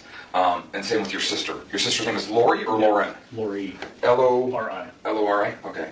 So, the big thing I want to do is just make sure that we have all the details accurate and factual. So, because kind of some of the information we got from patrol didn't really match up what Lori told us compared to. So, walk me through what happened today. Well, I stayed the night at my sister's. Okay. We were planning to go do something fun day. We hadn't really decided. I was thinking maybe I was going to take her to the range. Okay. Or go do something. Okay. I don't know, take JJ to some water park or movies or whatever. So I stayed there last night, and then this morning Charles showed up, and I don't know what started it. And Charles is your brother-in-law. He and Lori are married. Yes. Okay. So he showed up. He was following her and yelling, and then I got between them. And then Tylee came out with her bat, and I'd separated for a minute, and then my sister walked around me there in the living room, and then Charles was following Lori and yelling, and Tylee told him to get back. She took her bat like that and shoved him, and he took the bat away. And I said, "What are you doing?" And I got between them, and then he hit me, and I just went down, and when I got up, he was still yelling. And so I went into the bedroom where I was staying, grabbed my gun, and came back. Okay. And told him to put the gun down, or the bat down. And he came to me and was saying, what are you going to do? Like that, and come to me with the bat? I said, put it down. He wouldn't. He came at me, so. Okay. So when that argument first started between Lori and Charles, where in the house were they? I don't know. Okay. Where did you first? I was in my bedroom. Okay, so you were in your bedroom. bedroom, and you heard the argument. When they came right towards me. Okay, so they were coming down the hallway towards the bedroom? Yes. Okay, so you hear the argument, you step out, what's the first thing that you see? Charles chasing after Lori and yelling. Okay. Had Tylee already gotten the bat? Did he already have the bat? Okay. No. So Charles is coming towards Lori. He's coming towards Lori, and I shoved him back. Okay. And I said, what are you doing? Because he's coming at her aggressively. Okay. He's a big dude, so he's not going to hurt my sister. Okay. So he's coming at her. Yeah. And you shoved him back. Yeah. What happened right after that? I'm sorry to interrupt you. He got back up and he comes right to me, doesn't look at me, and continues to yell at Lori. Okay. So he's maybe this far away. Are you in the hallway of the house? Or right close to the doorway of that bedroom. Of the bedroom you were staying? Yes. Okay. So you're right near the bedroom? Yes. Okay. So then, He sure did, Gertie. I don't remember why. He backed up, and then my sister came around behind me, and they ended up in the living room, and then while they're on the way to the living room, Tylee comes out of her bedroom, which is adjacent to the one I was staying in. Okay. With her bat. Okay. Yelling at Charles. Actually, she was behind Charles at first, and then she cut around in front of him in the living room. Okay. So he then went back. They went back towards the living room. Yes. After you shoved him, did he fall to the ground when you shoved him? Yeah, I think so. Okay. So he falls to the ground. He gets back up. You're blocking between him and Lori. Yes. And he basically is talking past you, still yelling at Lori. Yes. Exactly. What's he saying? I don't remember. Okay. So as you're standing there between them, what happened right after that? Is that when Tylee came out with her bat? No, he backed up. Okay. He yelled something, and then he backed up, and then Lori went by me and around me in the hallway. Mm-hmm. So he backed up. I cleared the doorway. So then she came around, and then Charles was behind her, pursuing her again aggressively. Okay. Tylee came out, yelled at him with the bat. Okay. And are you guys in the living room then, or still in the hallway? It starts in the hallway and then goes to the living room. Okay. So Tylee gets around in the living room. He stops. Tylee goes around to the front of him, tells him to back off. What I find it easiest to do in situations like this is to kind of draw like a rough floor plan. Sure. So we'll make this the living room. All right, and then this is the hallway. Okay. And then this is the kitchen. So Tylee's bedroom is here. Oh, really My bedroom's close, here. Evie. Like, And then the living room's here. Okay, we just put the living room on there so I know, and then you said that's kitchen. Yeah. And then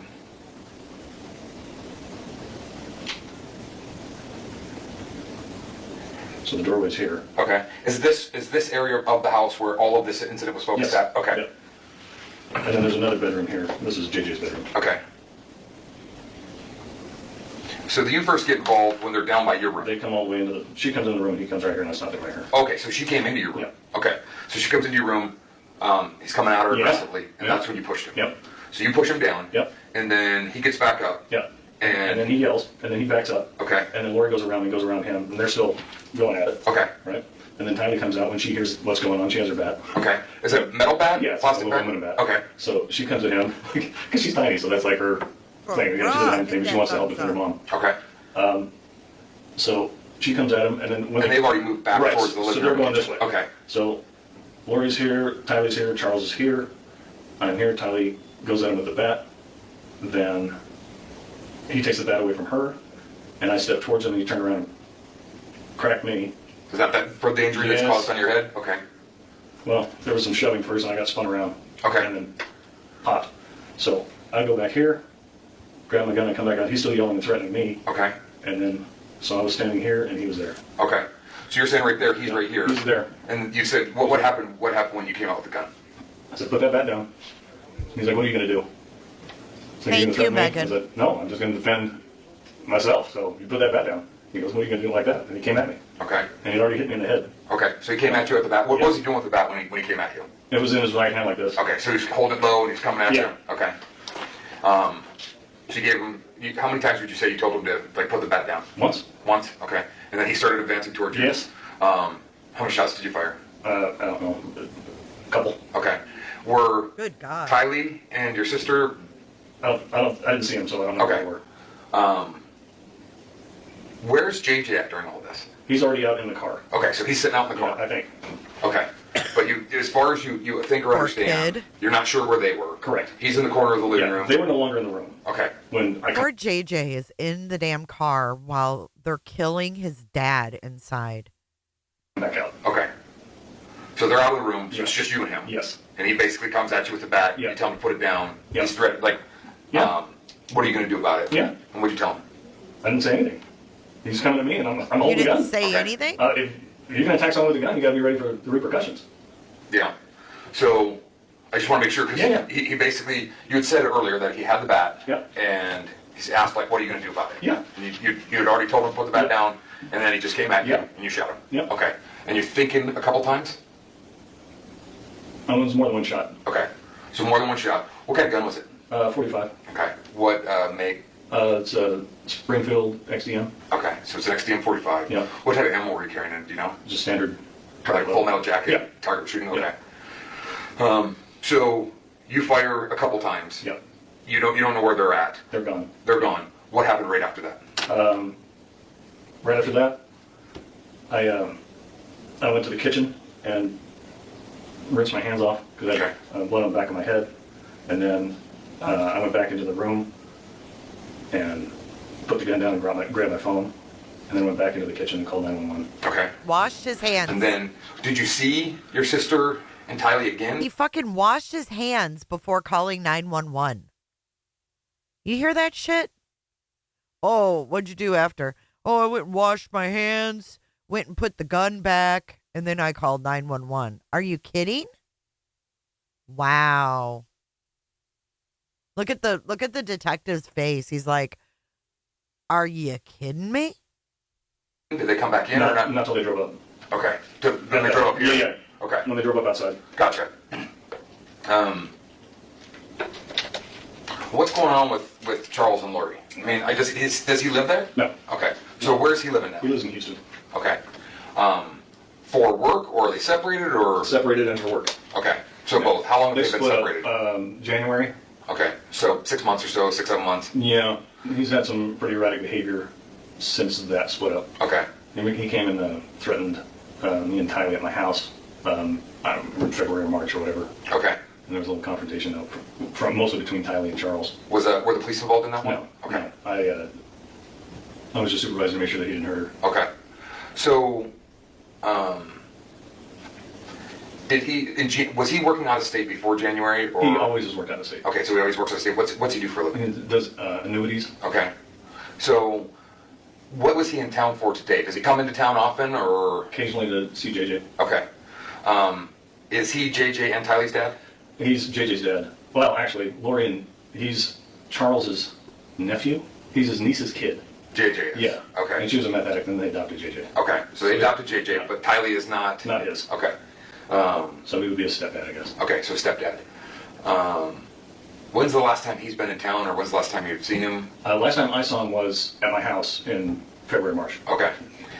Was he here last night? Did you guys have any interactions with last night? No. Is there any history of domestic violence between Lori and Charles? Not physically that I know of. Okay. So, how old is Charles? 60, maybe. I don't know. Okay. Okay, wait a minute. Wait a minute. History of domestic violence between Lori and Charles? Not physically that I know of. Okay. Okay, then why were you there to protect her? See the investigator? He's like, Why are you there to protect her if there's never been any physical harm to Lori? See, this should have told, oh my God, this is all too late. Too little, too late for Charles, though. So, how old is Charles? Hi, Sophia. 60, maybe? I don't know. Okay. How old's your sister? 44 or 5. Okay. Is it sad that I don't know? I have to Is do the it math. sad that I don't know? It's hard enough remembering my own age. Right. Each birthday, you're like, that didn't happen. After 45, who cares? Oh my God, Alex. You Is just there killed anything a else that you man. think of that I didn't ask about that I need to know? Like, you just killed your brother-in-law. And you're joking about not knowing your sister's birthday? Ugh. Right now. I can't think of anything. Okay. Did Lori ever say, like, in the last couple of days that Charles was coming to town? Yeah, she said he was coming to pick up JJ. Okay. So you guys were expecting him to show up today? Yeah. Okay. So you knew, okay. It wasn't like he just showed up unexpectedly? No, it wasn't a surprise or anything like that. But you don't They knew he was coming. See, bing bong there, too. Like, you expected him. He was totally ambushed. know what they were arguing or fighting about? His behavior was a surprise, but him showing up was not a surprise. Okay. Let me just walk you through my understanding of it to make sure that I'm accurate. You were in your room. Yeah. Had you even gotten up and like been out of your room this morning? Yeah, brushed my teeth. Okay. So you're in your room. You hear. I'm just on the phone, and then I just hear them coming around the hall quick. Had you seen Charles before, or like that morning? No. Okay. So you hear them arguing. Yeah. And First time I see him is at the doorway. At your doorway. And I shoved him back. So Lori comes into your room. Yeah. You're in your room. Yeah. You get up at the doorway and basically get between him and Lori. Yeah. You push Charles back. Yeah. He probably fell down to the ground or did fall to the ground. He stumbled back. Okay. So he stumbles back. He comes right back up, Yeah. and he's talking past you, Yes. still yelling at Lori. Yes. But you don't know what he was yelling about. I don't remember. Okay. So at some point in time, Charles backs up. Lori comes out, and they both go around you and towards the living room. Yes. Tylee comes out of her room with a bat. Yep. And basically, they've made their way into the living room. Yes. So Tylee pokes her dad in the back. In the front, in the At chest. Okay, so Or stomach, she's yeah. come around this way. Yeah. Okay, so she's come around. So this is Tylee, and that's Charles. Okay, so she pokes him in the bat, Yeah. or in the chest with the bat. Yeah. You know how many times about? Or Just once, and then he grabbed the bat. So he grabs the bat and takes it away. You come towards him. Yeah. And then what happened right after that? He shoved me and spun me around, Okay. and then cracked me in the back of the head. Cracked you in the back of the head. He hit you one time? Yeah. He Okay. shoved. So you go back to your room. I stumbled forward, and then I Shoved went back him. in. Did you and fall to the swung ground him when around. you got hit with the bat? No, my head bounced. Okay. So you go back to your room. Yeah. Get the gun. Yep. Come back to the living room. Yeah. Now, Tylee and Lori are gone. Yep. And It's just me and Charles in the living room. okay. And Charles, what's he doing again? He's got the bat, Okay. and he's looking at me, and he's going. And I told him, I said, Charles, put that bat down. And he goes, what are you gonna do about it? How are you holding the gun when that happened? Holding it right Okay, so at you it. pointed at him. Yeah. You tell him, Charles, put the Oh my gun God, down. he's or put the bat laughing. down. And what did he say? He's like, what are you gonna do about it? Okay. And then comes at me. Okay. These people And are then you fire- psychopaths. Listen to him laugh. Holding the gun when that happened. Holding it right Okay, so at you it. pointed at him. Yeah. You tell him, Charles, put the gun down. Yeah, Or put the bat down. Mhm. And what did he say? He's like, what are you gonna do about it? Okay. And then comes at me. Okay. And then you fire a couple times. Yeah. But you're not sure how many. You know it was more than one. I'm pretty sure it was 2. Two? Okay, 2 shots. Where were you aiming on his body? Just center. Okay, so you're pretty sure 2 shots center mass. Yeah. He falls to the ground. You don't see Lori or Tylee anymore. Correct. You go to the kitchen, grab a rag for your head, Yeah. Toss some paper towels and wash my hands off. and then go back to your room, put the gun down, Yeah. grab your phone, Yeah. come back to the kitchen and call in. Yeah. Okay. Wow. And then they walked me through and tried to do CPR. Okay. Anything You else didn't. that you could think of You didn't do that CPR, I need to know, Alex. or that's important to this? Hi, Sarah. That's all there is. Okay. Hey, Shaggy. Thank you Trying for to your think if there's super anything else that I chat. need to know. I'm going to get a tech out here to take some photographs of you if you're okay with that. That's fine. So if you want to hang tight for me, you need the restroom or anything? I'm good. Okay. All right, hang tight for me. I'll be right back. I'm going to go have somebody take some photographs of your head. Yep. I'll put this back in there. All right, I'll be right back. Thanks. All right, so I don't think they're shit jibes either, Megan. I'm with you. What do you guys think? Then you have Tylee's account, which I don't want to play that right now, but if you guys could hit that like button. Thanks again, Shaggy, and thanks for the reminder. Yeah, he said I'm good. He's all good in the hood. These people are psychos, man. Psychopaths. But hey, if you want to catch up on any of this case, I do have several playlists that go back years. I've been covering this since the kids were missing. So I was just sitting here thinking, I cannot believe we're still looking at Lori Vallow on the screen after all these years.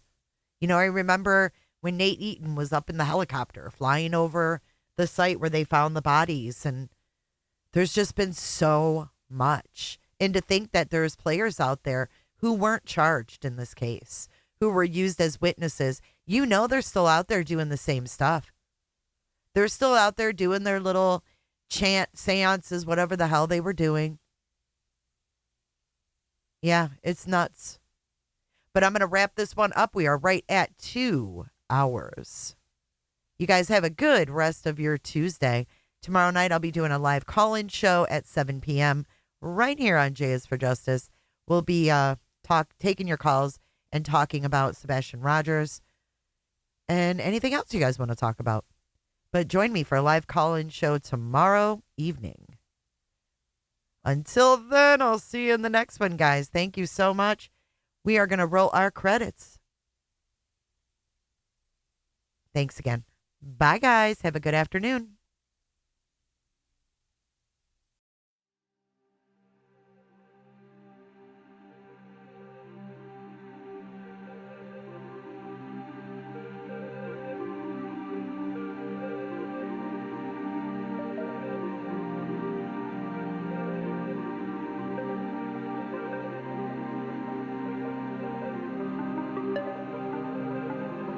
Thank you so much for watching. If you enjoyed this live stream or video, make sure to give it a thumbs up and hit that subscribe button so you don't miss out on my latest content. Want to take it a step further? Bring it all in. And join our community clickers by becoming a Patreon or a YouTube member. You'll get exclusive access to our Discord server, special channel perks, and much more. Until then, I'll see you in the next one. Click. It's real easy, man.